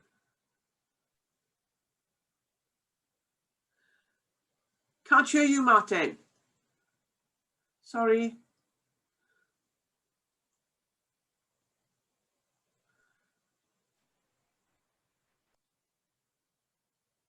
How now? That's better. There you go. I don't know what happened there. Can hear you, Martin. Just to say, to build on Steve's comments about NWIS, we had our last audit committee on Monday, where Helen and NWIS representatives and Welsh Government representatives talked about the programme, and I think it's been very well managed in terms of getting to the point where there are no showstoppers. It's all good to go, as Steve said, and it launches on the 1st of April. And just to mention that you might have seen the announcement by Vaughan Gethin yesterday that the full board has now been announced. So there is a full board membership to go with the interim chair. But yeah, as I said, we've grown quite closely in our governance arrangements and continue to grow there. And I wish to ensure that we hand over a legacy report to make sure that the controls and issues good and bad that we are working with NWIS are sort of handed over to the new board, so good governance continues. Thank you, Martin, and thank you for chairing the audit aspect of that transition. Any other queries for Steve? So thank you, Lauren. It has popped into my inbox and I've been able to open it. So under my chair's report, just wanted to inform the board that we're going to return to our normal rhythm that we paused during COVID for obvious reasons, where we would have a board meeting the last Thursday of one month and then a board development session the last Thursday of the following month. And the board development sessions gave us an opportunity to meet with staff across the health board, across the trust. It gave us an opportunity to, have quite detailed conversations and discussions. It gave us an opportunity to learn and to be developed. And we reverted during COVID to a twice monthly briefing session so that the board was kept up to date with a very rapid changing environment. But we're coming out of hopefully, and fingers crossed and everything else crossed, hopefully we're coming out of the very difficult situation of COVID, although when we come to our performance reports a bit later on, we're still under enormous pressure, but we're coming out of the severest nature of the pandemic. So I want to return to that rhythm. And in this report, it just tells you a little bit about how we're going to do that. And I'm grateful to Lauren and Emma and others for putting that programme together, for beginning to put that programme together. You are also contained in my report, which I'll take any questions on if anybody has any, is what we have been discussing in the fortnightly board briefing sessions, which I referred to. And Actually, when you see it all listed like that, we've covered an awful lot of ground, colleagues, haven't we? And I note that we had Peter and Susan to come and talk with us about the work of Health Technology Wales as well. I am very pleased to announce, it's no secret, everybody knows, that Mr. Stephen Harries has been reappointed as an independent member for the next 4 years to Velindre NHS Trust, following a very detailed and robust appraisal process. We're very pleased that Stephen has said that he wants to continue working with us. Stephen, you've contributed so much to the Trust so far during your tenure, and I personally, and I'm sure all IMs will agree with me and the rest of the board colleagues, that we're very pleased that you're going to be carrying on helping us to develop Velindre going forward. As chair, I get appraised by the minister, and also during the last year that process was altered, and it's been more of a desktop exercise than a one-to-one meeting. So I did a kind of half-yearly review where I sent in details of how I felt I'd achieved against the objectives that had been set, and just in the last week or so I've updated that to a sort of year-end appraisal which I've submitted to the minister. I want to thank all the staff who, mainly exec colleagues, but not only exec colleagues, who provided me with information, and to Lauren and Emma who helped to collate all of that. And I think it reads as a very impressive document. However, I'm not going to circulate it till I have feedback from the minister, because if the minister feels otherwise, that would be very difficult for me, wouldn't it? So as soon as I've had feedback from the minister, I'll circulate that document to us all. And as I said, as Steve said, we had our triennial review of university trust status. As I chair our academic partnership board, I attended that and was involved a little bit in how we developed the story that we would tell. And I have to say, I think we had a very, very strong story to tell. And I was delighted by both the content of the presentation and the answers, because we had a presentation and then we had about 3/4 of an hour of question and answer. And we had people from Welsh Government, Healthcare and Research Wales, Health Education Improvement Wales. It was quite a large panel, and we had a question and answer session afterwards, and I felt that all colleagues did extremely well. I hope I'm not proved wrong, because we'll now await feedback, and we'll share that when it comes in. And we're in the next round of honours and nominations for New Year 2022. And if colleagues, if you have any names that you feel that you would like the trust to be put forward, we're running out of time a little bit. There's only a couple of weeks to go, but please submit them to Lauren, I think. Lauren, is that okay? Submit any names to you? Yes, please.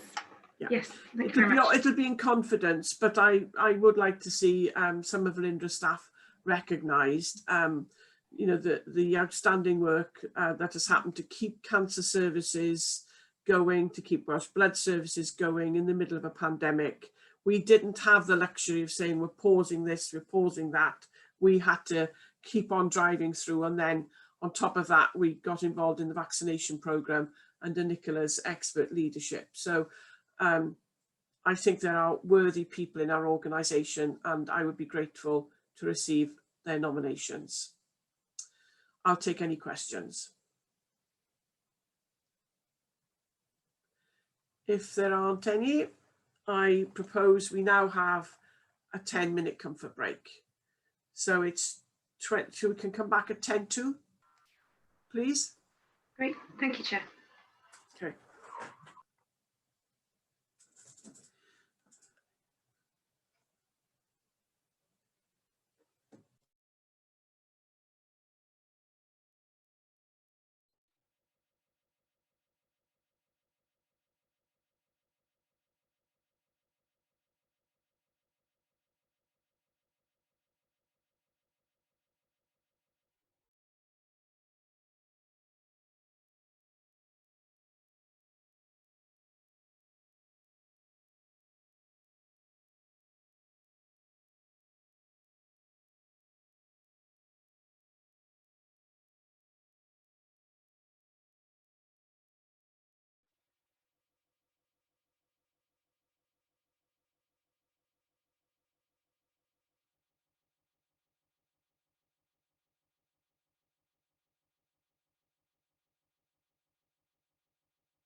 Should we start? Yeah, this is the time we said. Yeah. Thanks. Welcome back, everybody. Thank you for coming back so promptly. We had some excellent presentations in the first part of the meeting. I'm sure you'll all agree. But they did take a bit longer than we'd set time aside for, but I wouldn't have wanted to curtail any of them. The consequence of that is I think it's fair to, I need to warn you now that I don't think this meeting will finish at 12:30 as originally planned. I think it will finish at 1 o'clock and we will have half an hour for lunch. So if we can all bear that in mind, don't want to raise your expectations that you're going to have an hour's lunch at 12:30, but we will try and finish at 1 o'clock. Lauren might just has to pop out probably for about 20 minutes, but Emma will sit in Lauren's chair, keep it warm while she's away for about 20 minutes or so. So we come to section 5 on the agenda, which is quality, safety and performance. And the paper we have listed there under 5.10 is the Quality, Safety and Performance Committee Highlight Report, which, as you chaired that meeting, Stephen, I presume that you're going to talk to it. Yeah, that's correct. Chair, obviously chaired it because Jan was unwell. Yeah. Really short notice. So I stepped in and chaired it on the day. I'm sure, Jan, if you've got any comments you want to add, then I'm sure we can take those at the end. In the interest of time, Chair, as you can see, it's a very long and detailed paper reflecting the fact that quality, safety and performance is now a very long and on occasions detailed discussion covering a whole wide range of issues. And just for information, I suppose, going forward, we're going to get into a bit of a cycle of business where we won't necessarily discuss every single item in detail every time, because some of these things change very little between meetings, other things do change. So there will be more of a cycle of business where there'll be perhaps on one meeting a detailed discussion on a particular topic, noted the next meeting, and then maybe discuss the meeting after. So hopefully we will get smaller updates in future.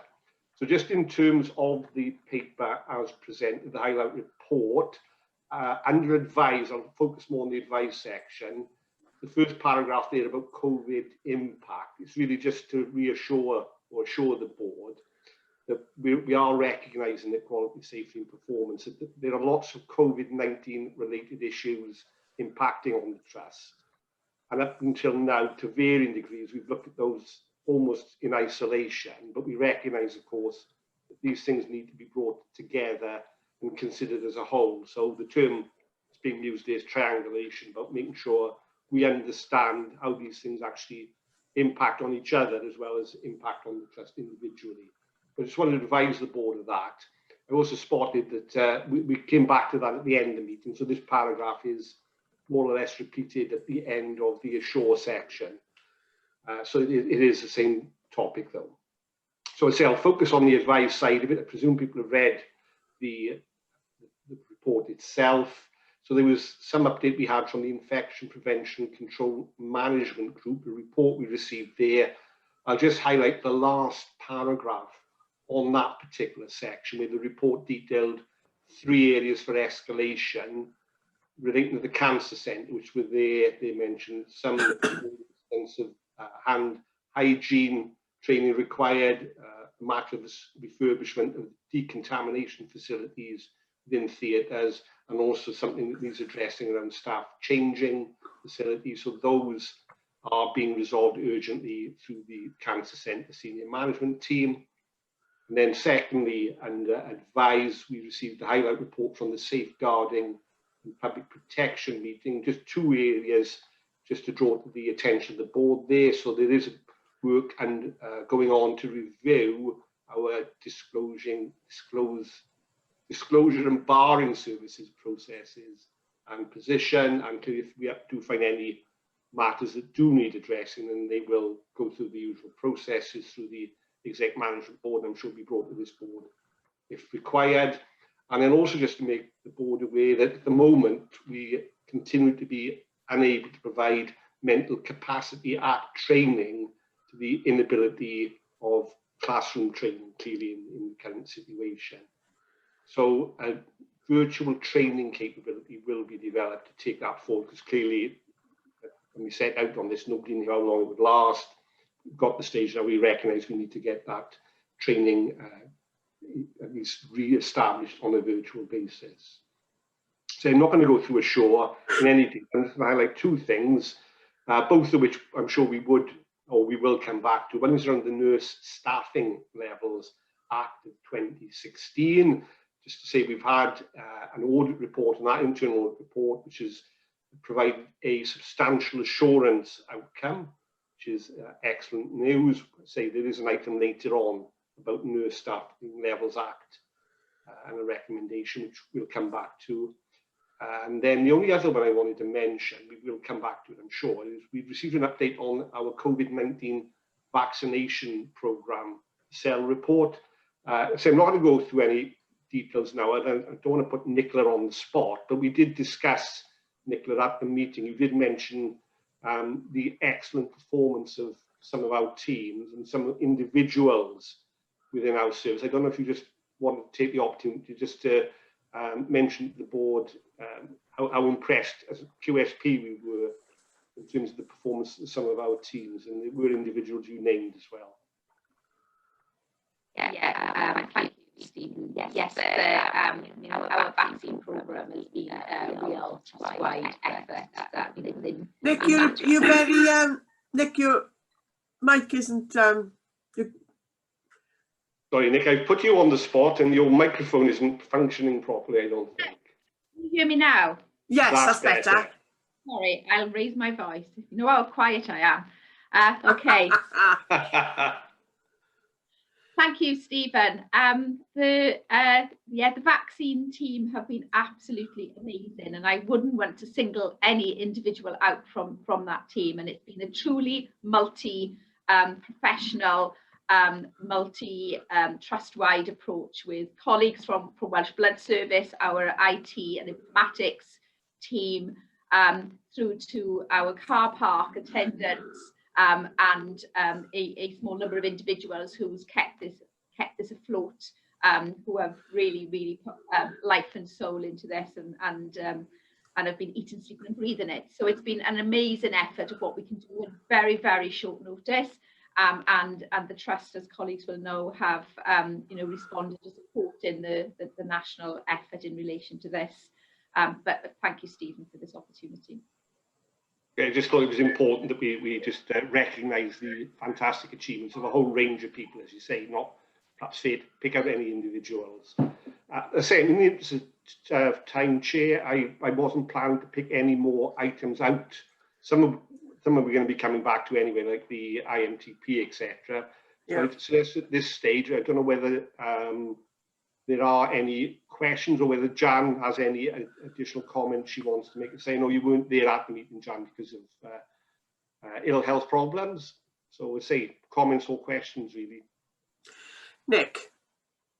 Thank you. The only thing I wish to add to that very comprehensive summary is just to provide the board with a little further assurance around the disclosure and barring work that workforce and OD colleagues are now progressing. So we are undertaking that appropriate check upon appointment, and it's the repeated checks that we are just working through the detail for, not the checks on appointment.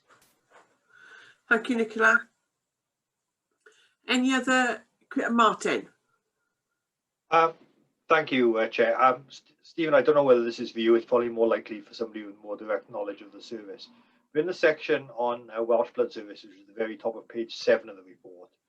There's a note there that says assurances provided all clinical demand was met around blood supply, although stock levels some groups were of concern and red cell units had been imported. Can somebody provide just a little bit more detail around what we mean by imported? Do we mean from other parts of the UK, or do we mean indeed from overseas? I think it's other parts of the UK. It's from England. NHS BT, I think, Kath, isn't it? Yes, I can update. Yeah, yes. In the beginning of January, we had 2 days when there was extremely cold weather, and we discovered that the large venues that we were using, the larger venues we need to use now, their heating failed.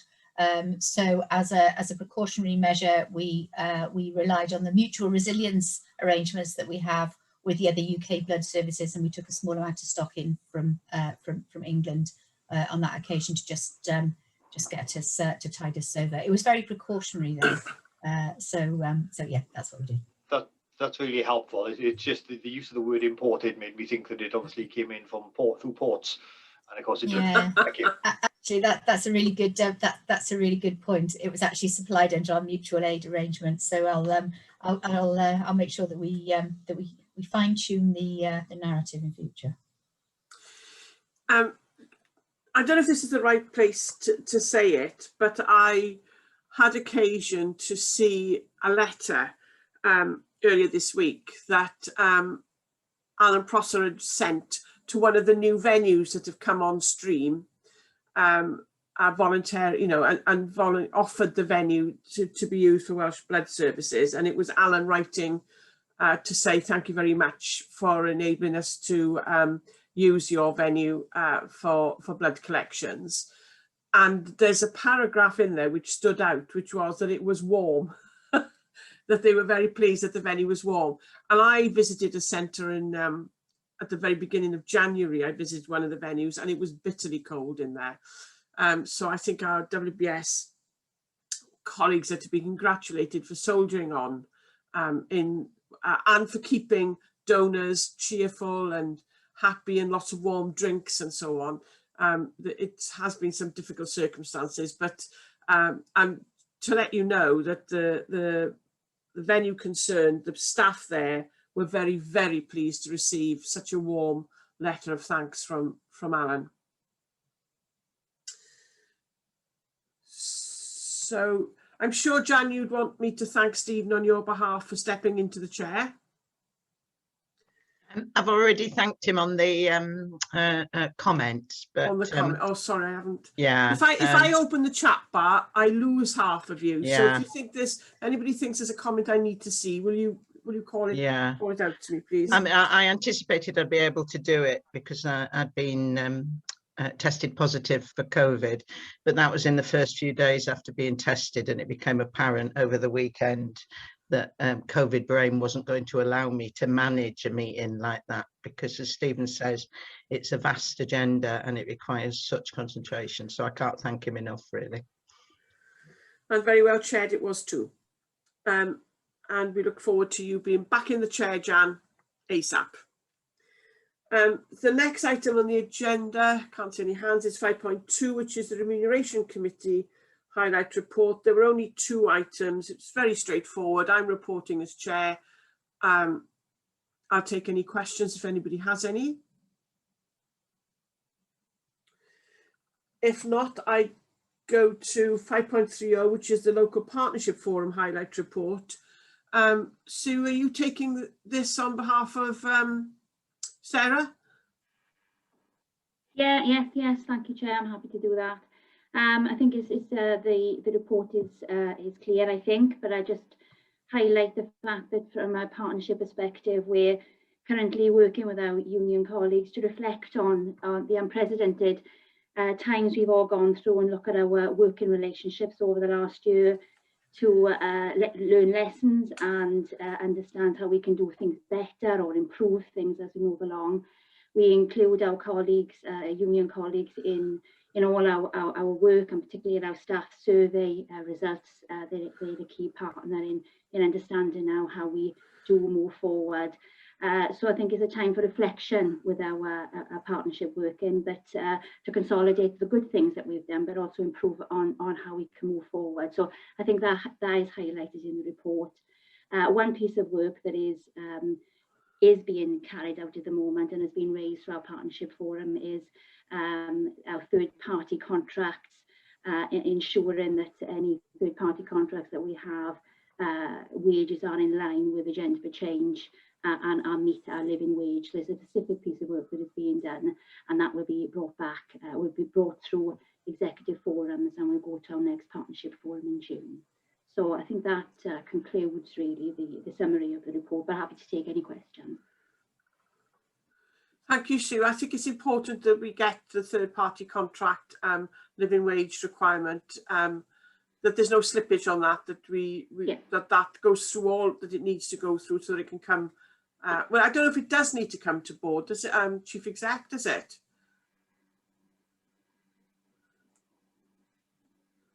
Unless it's a policy issue, but in order to rectify any existing situations, that is a matter for the exec.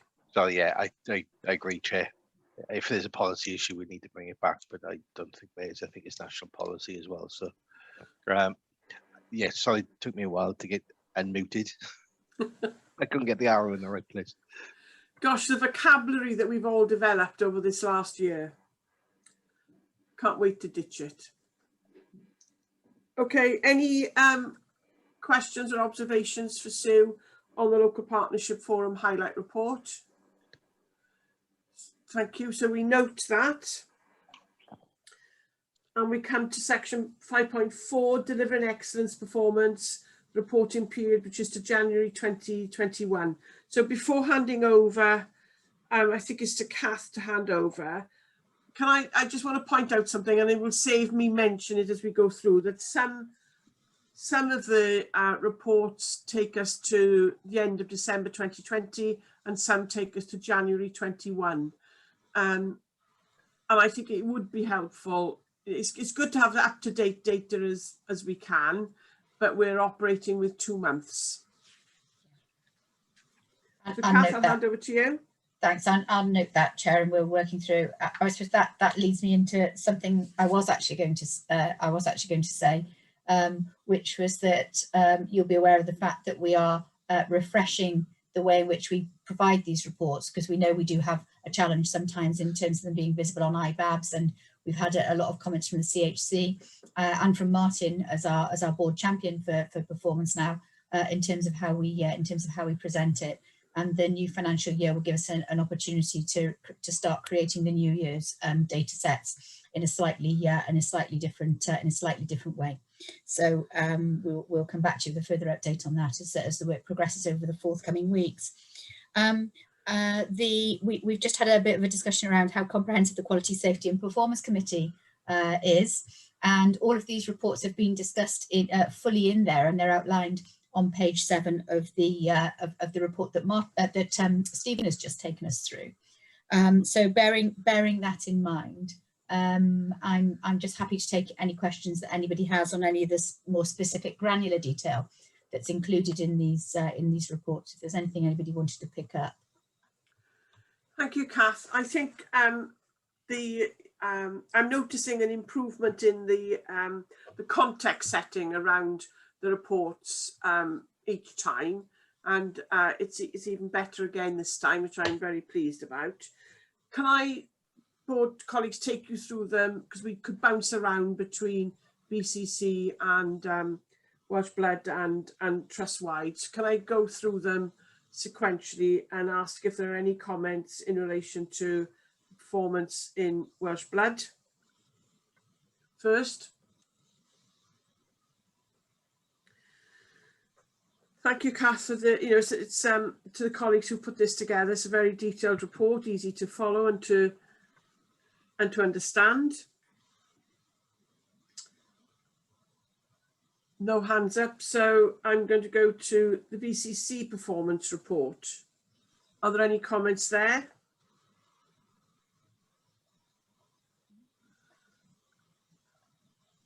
I have one. I need to open this up so I can see. Oh gosh, where is it? Which is about the waiting time for palliative. I think it's palliative radiotherapy. Where it says there was oh, let's have a look. I'm very sorry. I'm trying to open. On page 3, Chair. Page 9 I'm looking at. Oh, page sorry, 9. Kath. Yeah, equitable and timely access to services, therapies, outpatients, routine referrals, seen within 6 weeks. So my query there is 6 weeks a reasonable time for a cancer patient to wait? It's a genuine open-ended question. Yeah, can I come back to you, Chair, on exactly how these targets are set? I accept the fact we're reporting against the targets, but I will ask the head of department, Lisa Lovegould, to give me a little bit more information on exactly how the targets are set.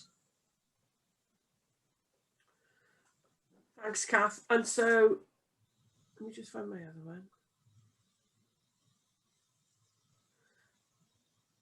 I was going to mention that healthcare associated infections, although there is one to report, a C. difficile to report in this performance report, the performance over the year is absolutely outstanding.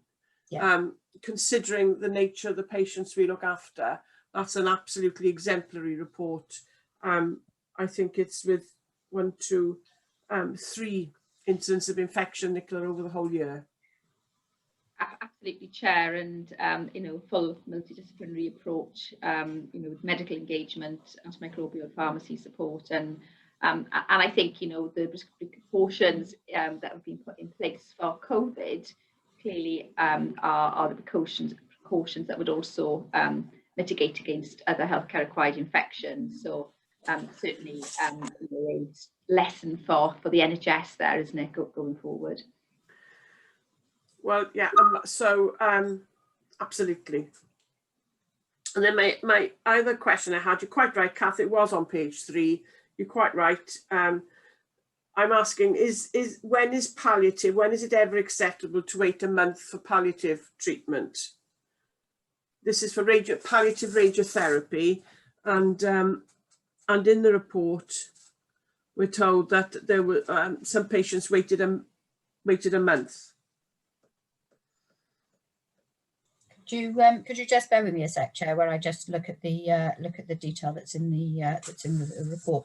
So some of these on this one, I think we've explained it in 2 different ways, but a number of patients, it's due to a change of intention for the patient to be the patient would have been on one pathway and then moves to another, and we don't reset the clock. But I will come back to you on the details on that specific incident issue again. And so this resetting Chair, of the clock, Jazz just raised her hand. Kath was speaking. Yeah, I will catch Jazz in 1 second. This issue of resetting the clock does crop up from time to time, Kath, and it would be really good if we could find a way around that. Not to find a way around it, as a kind of get out of jail free card, but we have the data presented in a way that makes more sense. Absolutely. I think this is one of the things that we were talking about, but we've decided that we wouldn't change TAC within the middle of a year, and it's one of the items in the refresh. It's the way the data comes off the system. Also, what we'll find is when we have the new LINAC implemented, then there'll be a very much more malleable, configurable, I think is the word, data set that will come from it that we can get an awful lot more intelligence from. So I think it's a series of things, and we will be trying to address that patients with a change of intent through the new format when it comes in the new financial year. Thanks, thank you. Sorry, Jazz. Can I come to you next? Yes, Chair. I just wanted to respond to the question that you raised about the timeliness of palliative radiotherapy, and I think the answer is, we aim to deliver it within 14 days. And that's what we're aiming to do. However, for some patients, they do require more complex planning. So if one needs a 3-dimensional plan to deliver the palliative radiotherapy, then it is more difficult to deliver that in the 14 days. And I don't know the detail of these specific patients, so I can't talk to them. And we do need to find out the specifics, but I think that there are cases, and I've had a patient recently who's actually on SAT, and one needs to wait a reasonable time to deliver it. So there may be a number of factors leading into this, but I think the main point is that we endeavour to deliver it within 14 days, and we don't want our patients to be waiting unnecessarily, but we need to explain when they do what's happening. Yeah. I think that's absolutely right, Jazz. Thank you. Stephen. Thank you, Chair. I was just going to move on to another one of the performance measures here, which we did actually touch on in quality, safety and performance. It's one on page 10, 10. It's badged as outpatient waiting times, but it's technically it's waiting times in outpatients once patients have arrived. I know going back 12 months, yourself, myself and others were expressing concern about apparently very long waits for patients having arrived in the outpatient department. We know part of the explanation is around the wait for bloods and then blood results. And I know work was being done to improve that situation. Clearly, the past 12 months has seen a very different, in some ways, improved outpatient model with a lot of patients no longer coming in, being run at home, not having any waiting time at all. We did recognise at Quality, Safety and Performance that we are now starting to bring more patients back into the cancer centre.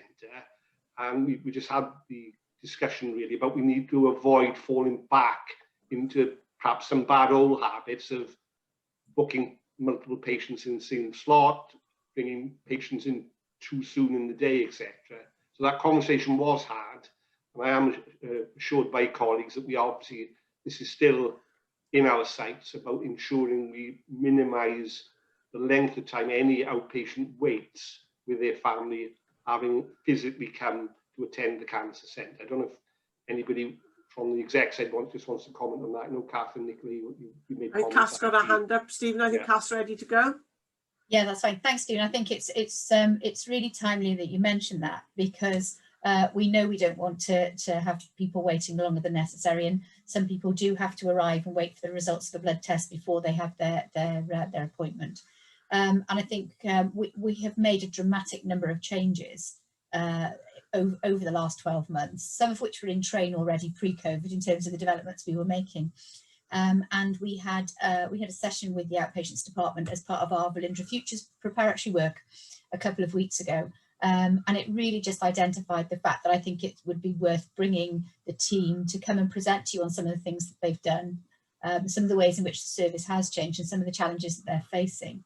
And it's one of the things on my list to do, which is to arrange with Lauren and Emma at what next board development session we'll potentially have an opportunity to do that. So I think hopefully that'll inform some of the discussion that we have going forward. But rest assured, there's a lot of work that has been done and is being done to make sure that we keep things as easy as possible as we can for patients.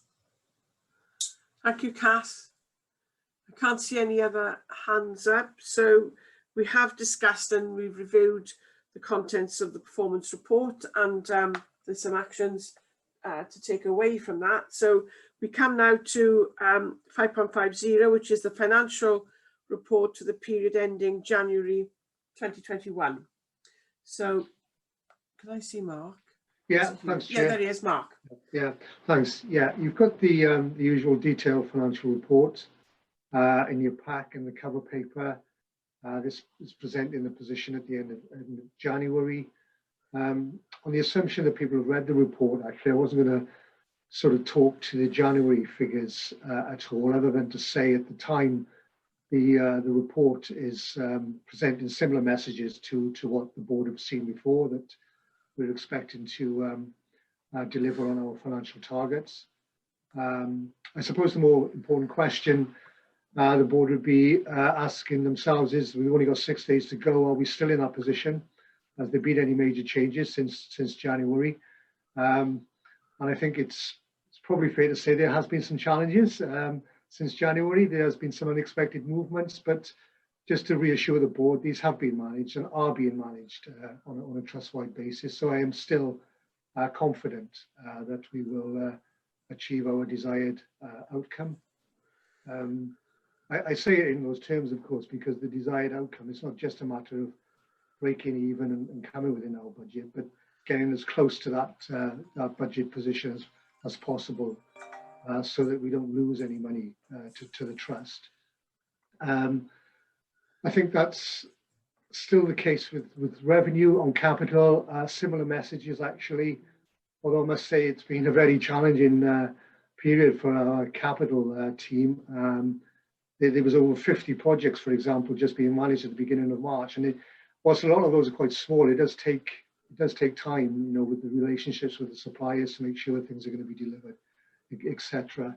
But again, I'm hopeful that that we will see a positive outcome on our capital budgets as well. So, as I say, I wasn't going to say a lot. I assume people have read the previous report. I think that there's no doubt it's been a difficult year financially. Everybody will probably acknowledge that, not least because the uncertainty around the funding position, particularly with COVID, and our contracting arrangements as well. But I am confident we'll get a positive outcome. But I suppose whilst those accountants amongst us will recognise we can't be certain until we get those final figures off the system and close down. It'll be around about the 9th of April. Probably we will know that for certain in terms of the draft position anyway. And I will do the usual and send a note around the board and let them know what the final position is. We will of course then be into producing the formal statutory accounts and then into the audit period during May as well with a final audit report then to the board, obviously I think at the beginning of June when we have the next board meeting. Thank you, Mark. Yeah, we've got all those dates are in hand, aren't they, in the diaries? Yeah. So are there any comments, queries, observations for Mark? Martin. Just a couple, if I may, Chair. Mark, on the front, on the cover paper, page 4, this is pedantry on my part, where the section that is 2.4, the COVID expenditure. Just to check, that's Velindre's not hosted bodies. Correct in saying that, because obviously the hosted bodies would be way in excess of that, wouldn't it? That's correct. Just the first sentence underneath the table says, again, for accountants amongst us, it seems bizarre.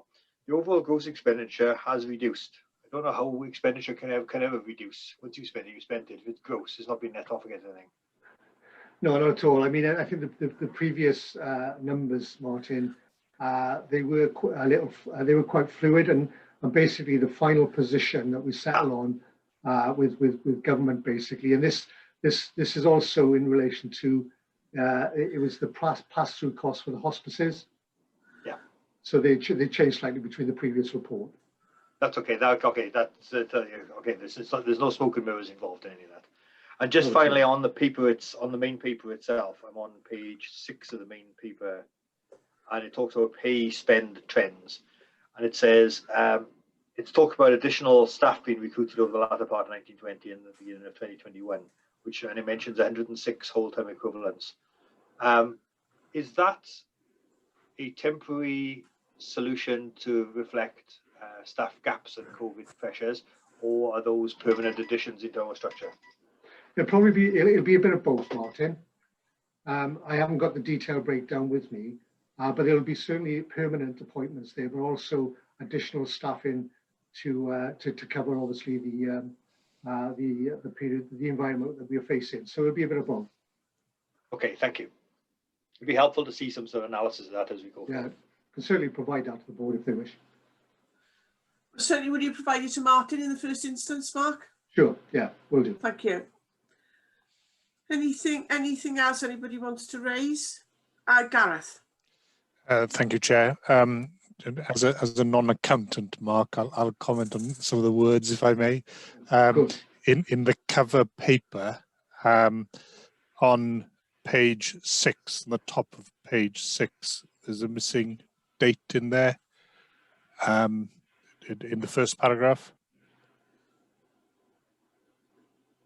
On the 14th of somewhere, yeah. Yes. And the second point is right at the end of the paper in paragraph 4.1. I think we just need to update that to the board as asked to. Yeah, I can see those amendments required. Thanks, Gareth. Thank you. Yeah, thanks, Gareth. I can't see any other hands up, so we're noting the content of of Mark's reports, and in particular the financial performance to date. And we've listened carefully to your year-end forecast, and we'll hold you to it on the 9th of April. No, but we look forward to seeing the evidence that we've met our statutory duties on the 9th of April. Mark, and congratulations to you and the team, for the financial management that's got us to that position. Yeah, I'll send a note around Chair. That's brilliant.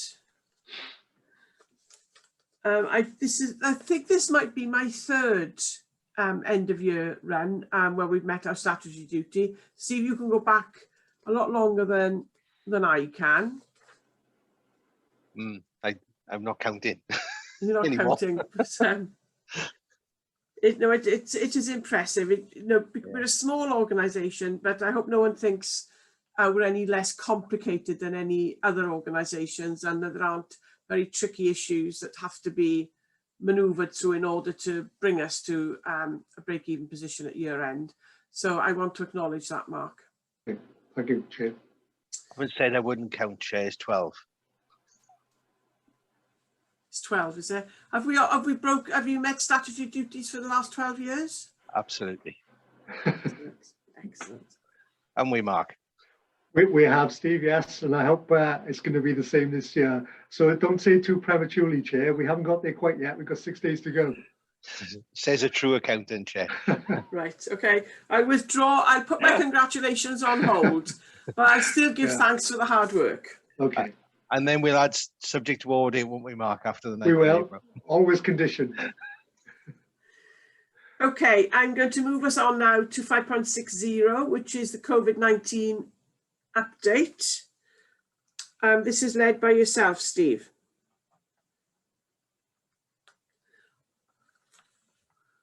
Put myself on mute there. I think, Nick, you're going to introduce this quickly, and then we're not going to talk for long. Donna, just open it up.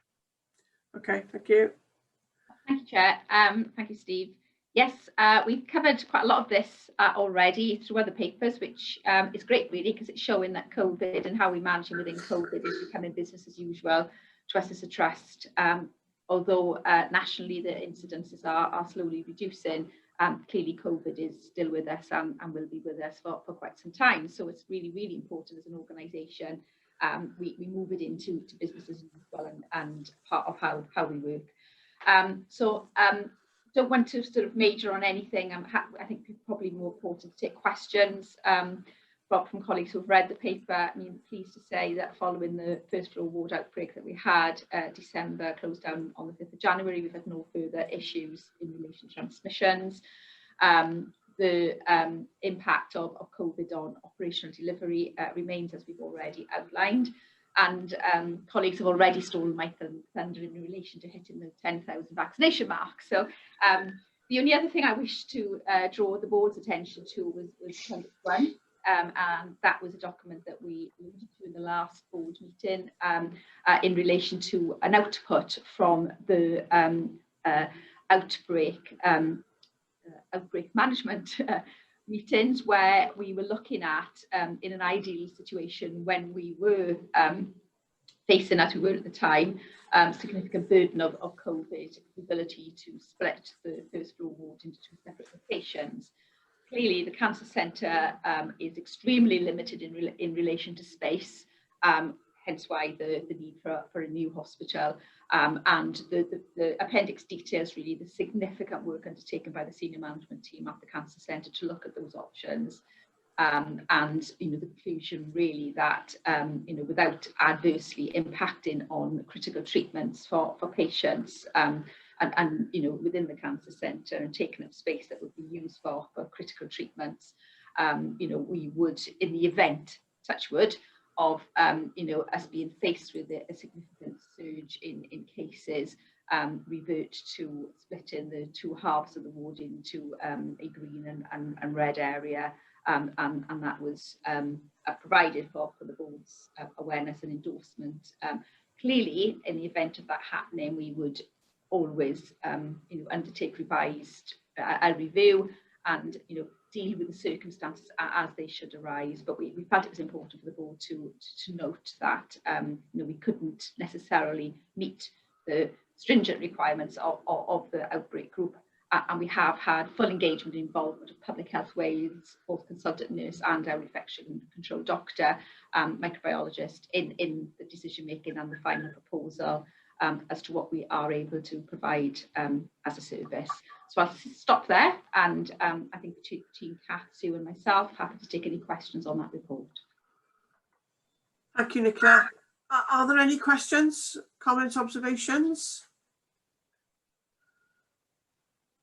Can't see any hands up. So, Nicola, in relation to this report, we're asked to do two things. First of all, note the current position in relation to the COVID pandemic. I added up the, I totted up the total is 10,052 vaccinations that have been given. And we're also asked to note and approve the configuration option, which is in Appendix 1. That has gone around the board previously. We've had ample time to look at that, discuss that, raise comments if we needed to. So it's coming here now, and thankfully we haven't had to invoke it just yet, but it's coming here now for approval, so that if we did need to invoke it, that the staff can just get on with doing that. So are you content, by a show of hands please, to approve the configuration option in Appendix 1? Thank you. And I think item 5.7 is also yours, Nick, which is a proposal under the Nurse Staffing Act. So hopefully the paper outlines the proposal in detail, and that is so that the first floor ward within the cancer centre. Nick, you're a bit blurry again with your voice. I don't know if you can have a blurry voice, but you know what I mean, it's wobbly. Is that better? No, it's a bit shaky still. Gosh, okay. You're sounding a bit like a Dalek, Nick. That's right. I'll log out. Do you want to move on and I'll come back? I'll log out and back in. Okay, somebody remind me if I don't come back to it. So we need to come back to 5.7. And we'll start on section 6, strategic development. Strategic development. First of all, we've got the integrated medium-term plan overview. Yeah, thanks, Chair. Carl, is this yourself? Yeah, I can see you. I look in the wrong screen. Yeah. Thanks, Chair. So I'll just give a brief overview and hand across to Kath and Mark. I'm just going to take a couple of minutes. So I guess it's just reflecting on where we are. Remember, way back when IMTP was a 3-year planning cycle. For those of you who can't quite remember what we were doing about 12 or 15 months ago. Last year, so 2021, as COVID happened, do you recall we then went to a quarterly planning cycle? So literally, it was week to week, quarter to quarter. As things become a little more certain, ourselves and government are looking to develop back into a 1-year plan, which is still fairly within a reasonable horizon, but actually starting to get back to whatever normal looks like. So just in terms of this plan is a 1-year plan, as is the requirements from Welsh Government, but also I think important to recognise still the huge level of complexity in the real world in terms of planning. So a couple of examples. So cancer planning, we still don't yet properly understand in terms of new referrals, paused referrals, so people who are waiting unsafe to treat during the pandemic, and also change in staging data. So patients who may be radical might have changed the stage they come in and need that support. And I guess similarly then for blood and transplant, about planned electives, how much blood is required across the system as we gear up to really go a bit faster. And I guess the other variable really is perhaps even more unknown about vaccination program, efficacy, rollouts, pace, release of lockdown rules, and what that does then to the R rate, and also social behaviour, so social distancing. So I'm just painting a couple of the variables. I mean, there are many which have been modelled by a whole host of really clever people across the UK. But just to give you a sense of, I guess we're looking for a mix of an art and a science here to try and find a way through the next sort of 12 months. So the government have therefore asked us to develop a 1-year plan, but realistically, the first quarter, which we're talking about today, is still very much nailing down the key assumptions and understanding what data we need to really work out what's going to happen in Q2, Q3, Q4, and particularly around what we might do then in terms of risk, clinical risk versus financial risk. So that's the broad context. The plan that the board have been asked to consider today is in line with government guidance, and you'll see on the slide there, importantly, they've asked us to keep it very, very tight. So 30-page plan, and really pick up the priority issues, which for us are obviously cancer, blood and transplantation services, supported by the best data we can get. So I'm just really drawing the board's attention to the fact that it can't be perfect, because we just, as a healthcare system, aren't able to have that level of precision as we might like at the minute. hopefully, as things become clearer, both in terms of understanding vaccination programs, understanding data, Q2, Q3, Q4, we can really firm up and give us a good then sense of what comes, goodness forbid, in 22, 23. So, so that's the context in which this plan is being presented to the board. So I'm just going to pass across to Kath now to talk about each aspects of the service, and then Mark just to finish off with how we're trying to manage the financial risk in terms of the levels of uncertainty I've just described. Kath? Thanks, Carl. Yeah, thanks, Carl. And I think the one thing that we're going to have to continue to do is the one thing we've learned to do in the last 12 months, and that's to keep an eye on what's going on in Flex. You know, I think we've certainly learned how to be a responsive service, and we know how we can turn things up and turn things down. So that will be core. We've done a considerable amount of work with some colleagues in Welsh Government, Improvement Cymru, and our own teams to actually look at how we can monitor what's coming through from the health boards, and to look at our own capacity management in terms of the cancer centre. And I think, you know, that will stand us in good stead. And similarly in Welsh Blood Service, we've managed to work our way through the last 12 months by very cooperative discussions with the health boards, with the blood bank managers, and again that's going to be key. But actually making sure that we're able to deliver our day-to-day services, and that we're able to meet the potentially increasing demand that will come through as health boards start to maybe see more patients, and more patients start coming forward with symptoms that could be cancer. In addition to that, we also do have to deliver some key programs of work that we've mentioned before. We've got the replacement of the digital health and care record program, which will replace our CANISC. We know we're out to procurement on the radiotherapy Linacs. Those are just two to mention, and a myriad of pieces of work that we need to be able to deliver as well. So all of those will be included in the plan, but primarily it's focusing on making sure that we can deliver the capacity within both of our services that NHS Wales is going to need. So the approach that we've taken is to list a number of priorities. There's priorities there for both of the services, and the details, as I've just mentioned, of the planning and modelling work.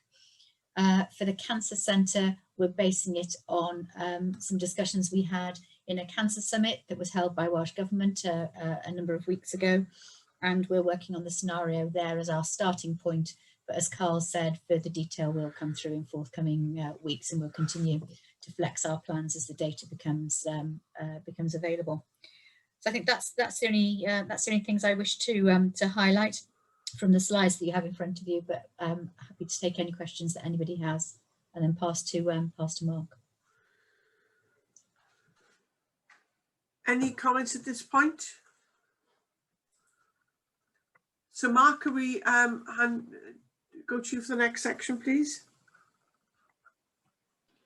Yeah, just turning my mute on. Yeah, from a financial perspective, there are some assumptions we need to make at this stage, as you would probably expect. And there's a slide at the end there, which just sums up some of the more important assumptions that you need to be aware of.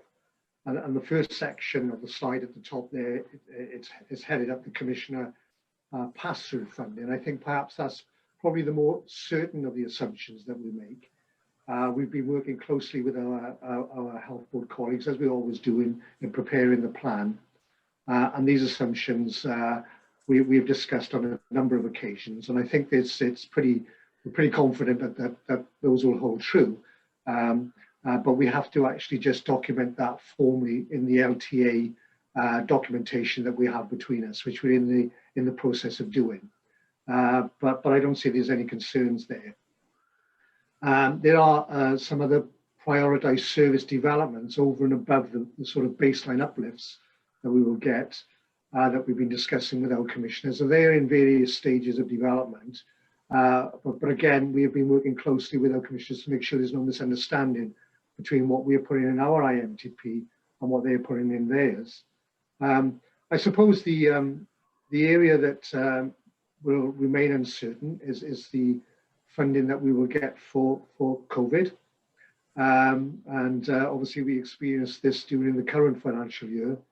And there's sort of two aspects to this really, in terms of the government have secured money at the moment for what they call the COVID response period.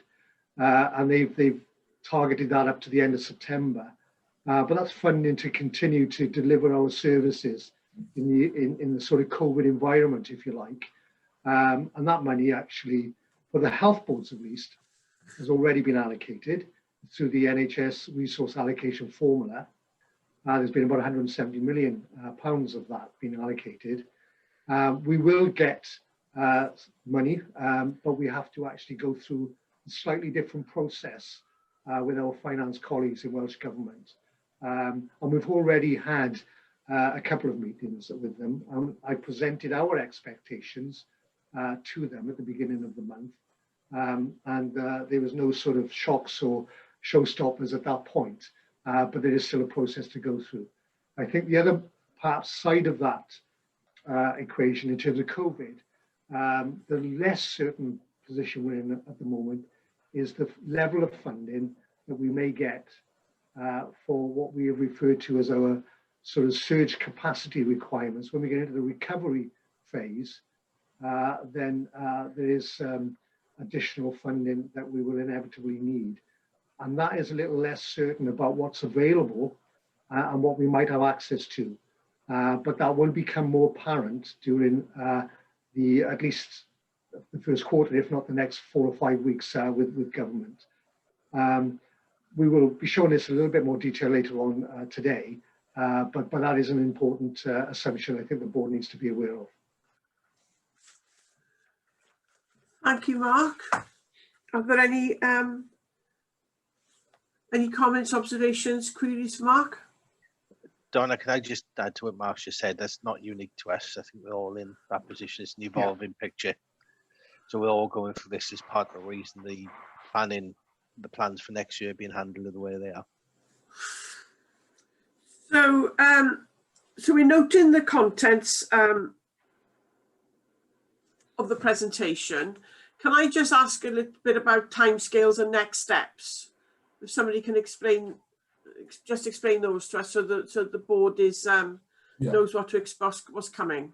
Yeah, can do, Chair. So I think it should be in the paper itself. I'm just getting the paper. I've lost it for a second. Bear with me. So essentially, what's happening? We need to send a draft to Welsh Government by the end of this month, which goes off tomorrow, actually, 26th. What we're seeking is board endorsement for the draft, which has just been described, really. And then, in essence, what government wish to do is for us to submit a final plan by the end of Q2, which would be June of this year. So, as I said at the start, whilst we're in a one-year plan, in essence, what people are tending to do is to take it in bite-sized chunks. And that really relates to certainty, doesn't it? Hopefully, as we go further into things, we should get more certainty on the things that have been described today in terms of understanding what patients require, treatment and when, and then in terms of COVID rules and so on and so forth. So that's what the board's been asked to do, is to note the progress made, endorse that we will be submitting now a draft plan for a conversation with government this month, and then firming that up, we're bringing the final plan back to the board in June. And it does tie up with Mark's point as well around, at that point, I believe it's also slightly tied up with the election period, isn't it? Because we don't have a government at the minute until post-May elections. So that's when, I guess, final investment decisions will be able to be made. So that's the series of next steps. Chair, happy to take any further questions related to that. So I guess this works two ways. I think the content that, as you've outlined it, is eminently sensible and reasonable. But as it's a draft plan, it could be subject to change, either because Welsh Government asks us to change or because we decide we want to make modifications. So that can go both ways. But we will have an opportunity to look at it again at the June board. What are we, March, April, May? We won't have a board in June. We can work around that. I mean, we'll work around it. Yeah, that's we'll find the right thanks, Carl. Does anybody else want to make any other observations? So we're noting the contents of the presentation. We're noting that it's draft, and we're noting that it'll go into Welsh Government in draft form by the end of this week. Thanks, Carl. Nicola back with us? Yes. Do you want to try item 5.7 again, Nicola? Yeah, sound check. How am I sounding? Great. Fantastic. Thank you, Chair.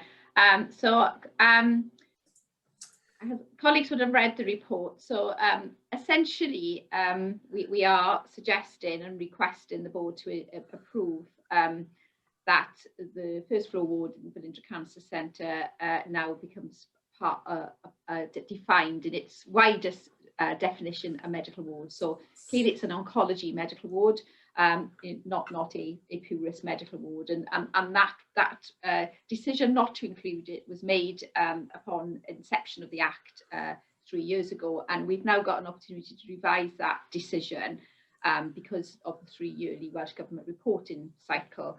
The request has been endorsed and discussed with the Chief Nursing Officer for Wales, and really I think it's COVID that's made us have a bit of a rethink, because the classification of wards across NHS Wales have changed during COVID, and a pure-risk medical ward is no more, and therefore Welsh Government are looking that we use medicine in its widest definition. That would include sort of COVID specific areas as well. So for our purposes, we are running medical oncology services, and therefore it makes perfect sense to include that. And where there are oncology wards elsewhere in Wales, they are included in the Act. However, they are also run very often with quite a lot of medical patients, general medical patients in, as well as oncology patients, which we would not at Velindre. So what that places on us as a board is a duty to ensure that we have sufficient staffing levels. All the reporting requirements and the monitoring requirements we've already fully met, although we didn't necessarily need to. So we do twice yearly establishment reviews, I sign them off, and we do look at instances where, albeit very, very few and far between, where we have insufficient staff, and look at the quality, safety and experience outputs and outcomes for the ward. But but it does place that duty under 25B of the Act onto the board, which is a new responsibility. I won't sort of say anything further, but happy to take any questions. But then looking for the board to endorse that proposal. Thank you. Thank you, Nicola. I'm looking to see if anybody. I can't see any hands raised. Oh, Gareth. Just a quick question. Thank you, Chair. Nick, is there a cost consequence to this for the trust, or is it cost neutral? There would, at the moment, there isn't. Clearly, we have a duty to maintain those staffing levels, and therefore, consequently, there may be, should our acuity of patients exponentially increase, which we are not anticipating or envisaging that happening, then there would be a need for more staff. But I'm not envisaging that happening. As we know from the work of the Nuffield, any patients for escalation are not patients that we would care for at Velindre. So there's professionally, I do not feel that the acuity of our patients will increase significantly. That would result in an increase in staffing need. So I would never say definitely not, but it's highly unlikely. Thank you, Gareth. For me, I think to be part of the family that's operating under the terms of the Act, I think is important for Velindre, actually. So, if there aren't any other questions, our Executive Director of Nursing, Allied Health Professions and Clinical Scientists is advising us that she would like us to endorse this paper, and I move that we do. All agreed? Thank you, Nicola. That's endorsed. So we come to item 6.2, which is the Strategic Development Committee Highlight Report. So this is over to you again, Stephen. It is, Chair, thank you. By contrast to quality, safety and performance, this particular committee, obviously, the very nature of its focus on strategic issues means we have far fewer items on the agenda. We're able to go into an awful lot more detail and present an awful lot more challenge on these strategic plans and intentions. So we've just highlighted the main two things which were discussed at the last Strategic Development Committee. One of those was around the COVID-19, the Wave 2 recovery plan. And we've not presented any detail here because we've touched on numerous aspects of this already throughout the board's agenda. So there's no point repeating those things here. But we did receive that update and scrutinise that. And then just a few minutes ago, we received as a board the update on the IMTP, the Integrated Medium-Term Plan. That was gone through in considerably more detail and with much more scrutiny at the last Strategic Development Committee. Just a few highlights picked out there in the green ashore section, but as I say, we spent a very much longer period of time going through all of the detail that's just been presented to the board a few minutes ago in summary. So nothing much to add to that, Chair. Happy to take any questions, but to say all of these topics and matters are in essence covered elsewhere on the board anyway. Thank you, Stephen. Are there any observations anybody wants to make for Stephen? It's an interesting committee to sit in on, I have to say, because it's all about taking this forward. So we note the contents of that report. Sorry, Chair, I think Carl has his hand up. I should have asked Carl. Carl. Where are you? I can see you now. I'm so sorry, Carl. The yellow hands is on Teams is a much better way, isn't it? Yeah, absolutely. Sorry, Chair, I didn't mean to sort of wave gratuitously. So no, I just wanted to make the board aware, really. I guess two things. One, we're seeking now to really start to get back into the strategic development area. I mean, I think understandably, most of our work over the last 12 months has been very operationally focused, and quite rightly so. I guess we're now starting to almost reset, and there's quite a busy agenda coming through on this committee. And the second part, which is, I guess, an added bonus, if you like, lots of the things we have already done as a result of the operational requirements for COVID are in the strategic space, so it does already. So whilst we're not focusing on them in this committee, so if you take some of the digital work that's been done, some of the RD&I strategy, so I think whilst it's been sort of formally paused, I suspect, lots of this work is already driving us forward. So I'm hopeful that we're not going to try and compete with the QSP committee, because that wouldn't be right and proper. But I think the board will want to see and be part of quite an important agenda in this other part of the business as well in the coming months. You're quite right to point that out to us, Carl, and I'll keep that in mind.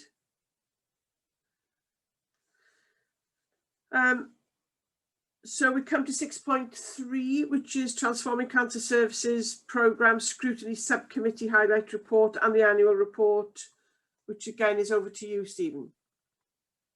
Can't see Stephen now. Oh, there he is. Well, everybody keeps moving round. Sorry.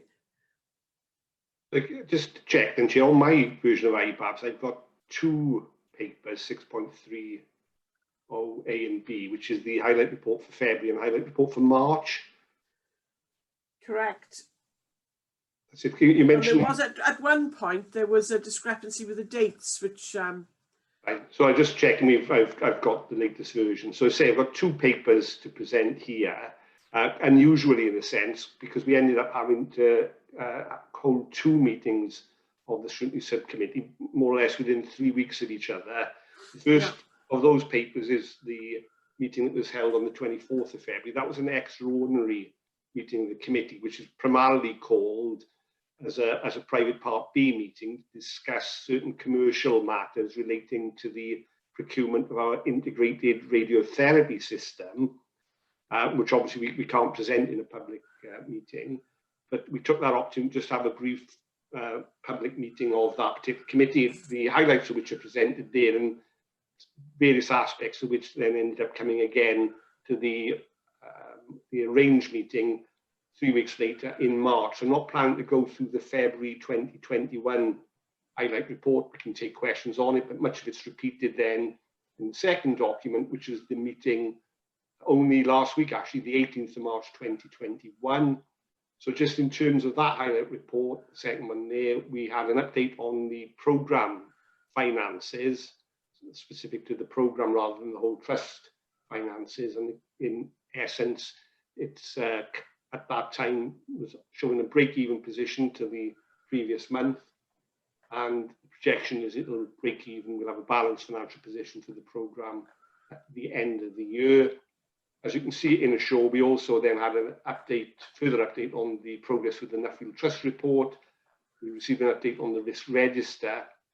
Then in Inform, we received an update on the comms and engagement activities. And of course, that is a separate item in its own right, the next item for the board.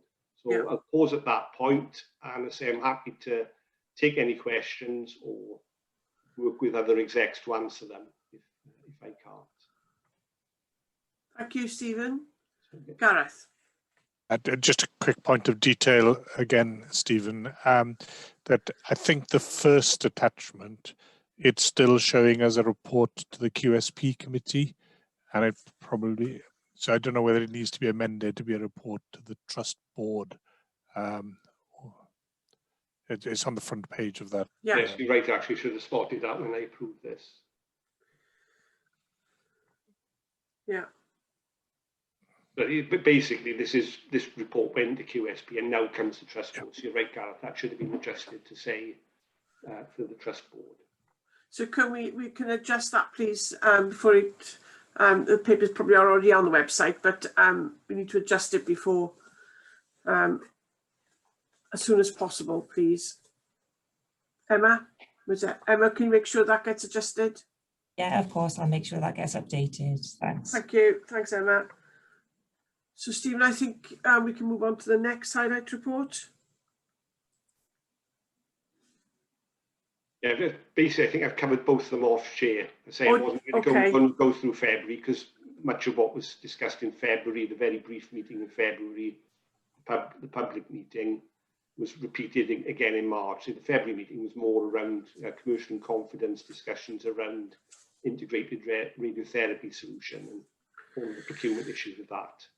But say I'm happy to take questions on either or both.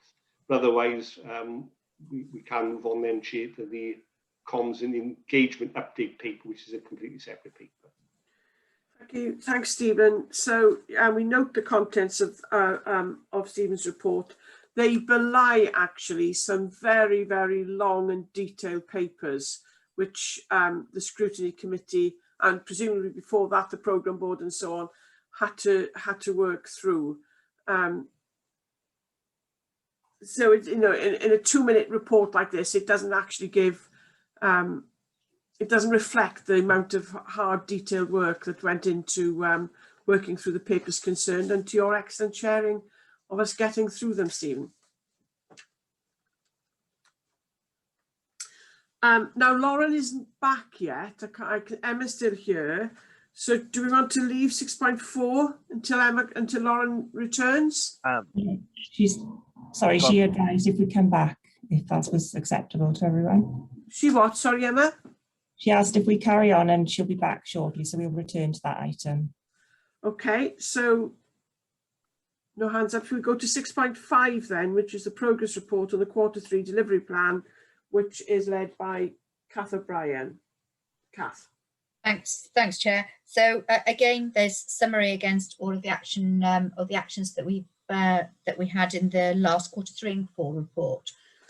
We are reviewing these at the moment and obviously rolling them into our ongoing plan that will move forward into Q1 of the next financial year.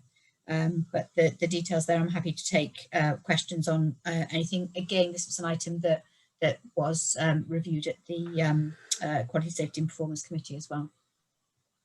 Thank you, Kath.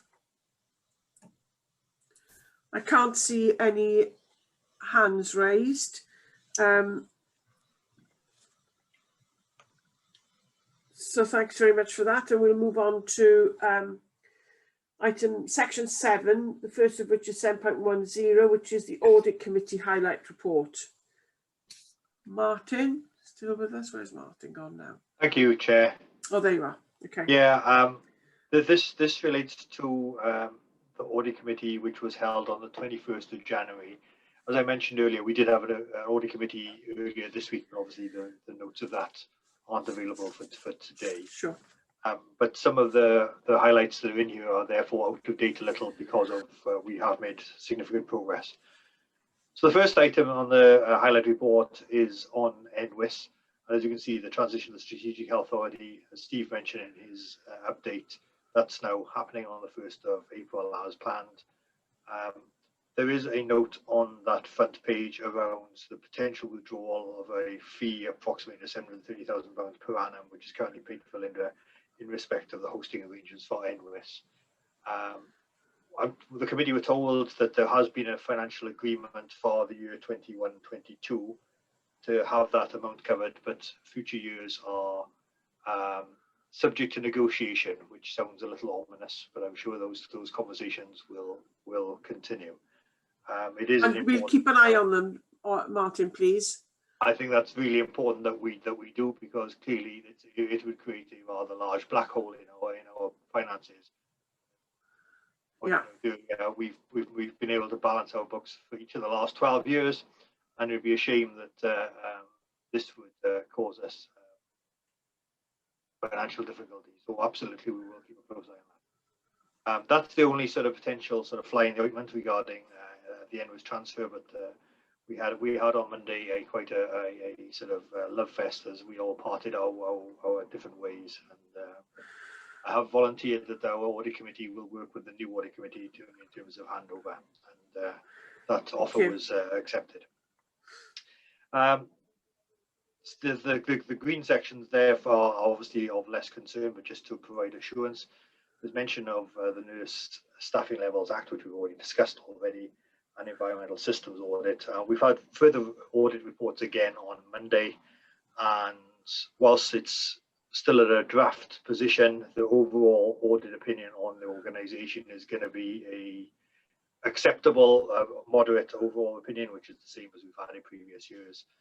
And the audit committee did agree the audit plan for next year, which again is always subject to change as issues emerge as we go along. Nothing else really to discuss on the paper, but happy to answer any questions.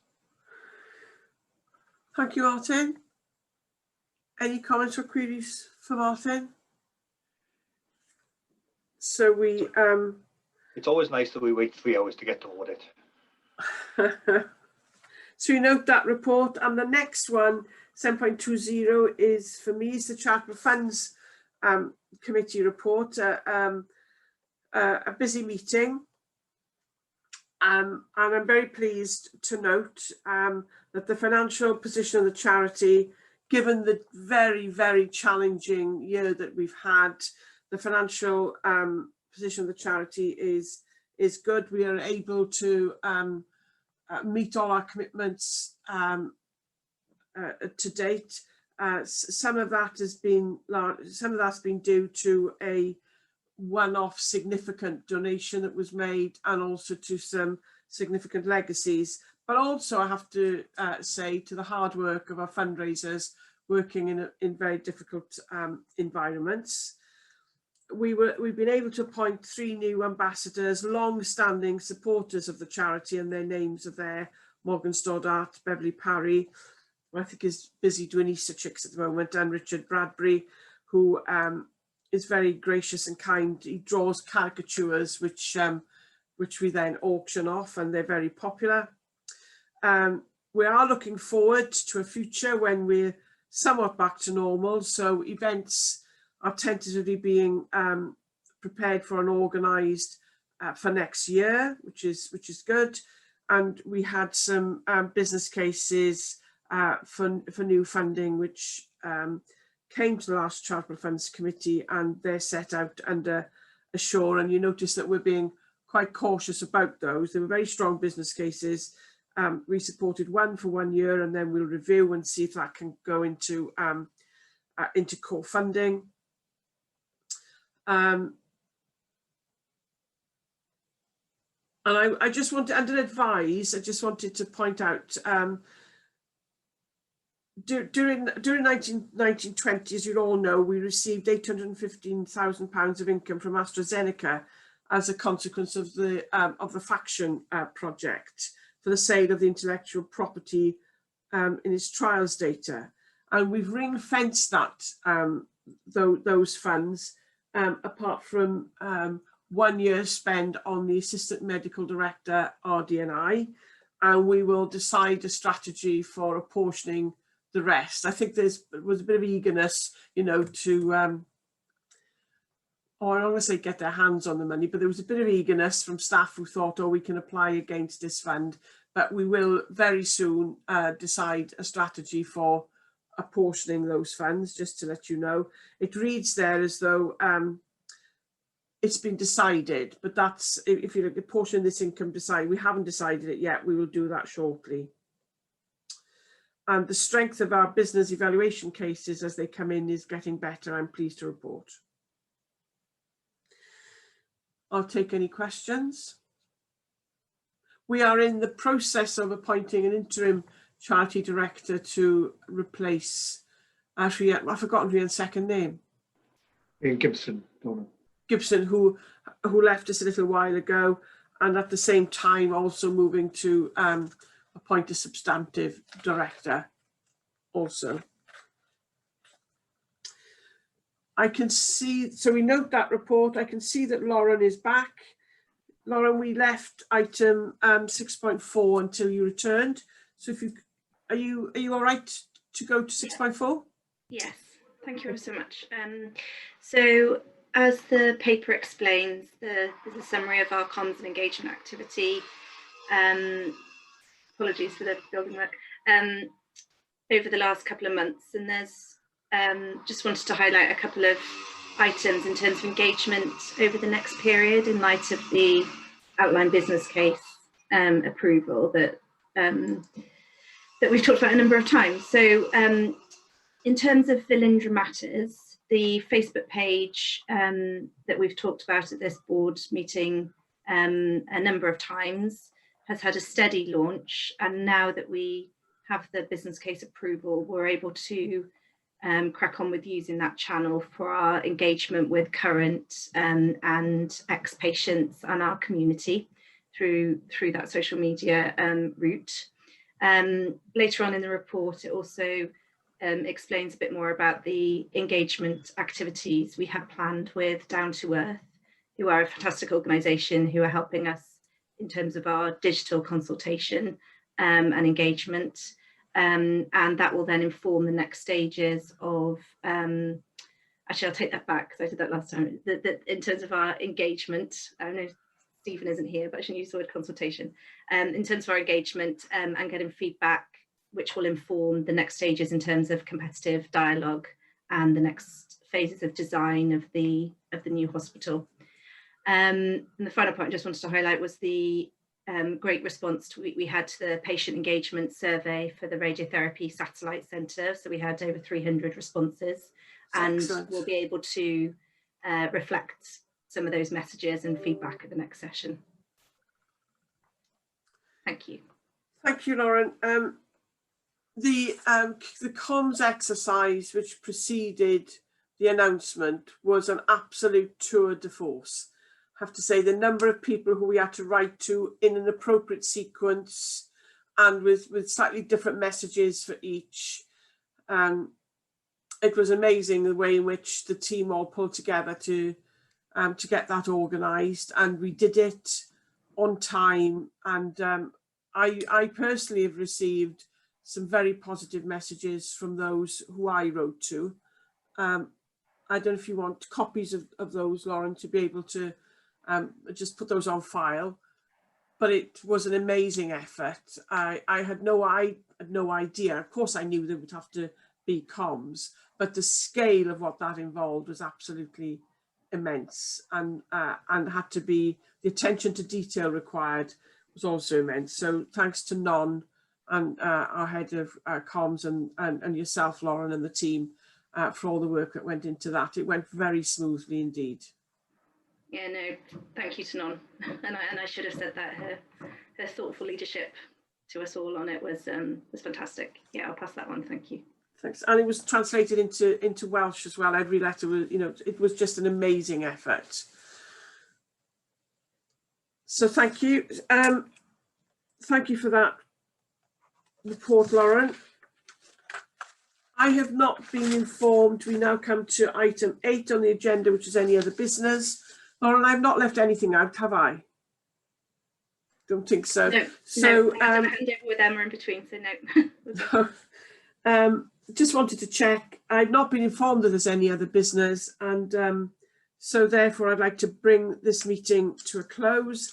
The date and time of the next meeting on my list here is the 25th of March, but that's where we are now. So can you tell me what the date and time of the next meeting is, please, Lauren?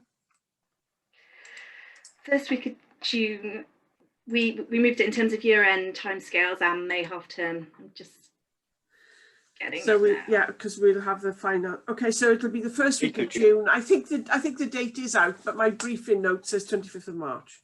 8th of June. 8th of June, sorry. 8th of June. Yeah. Thank you, Martin.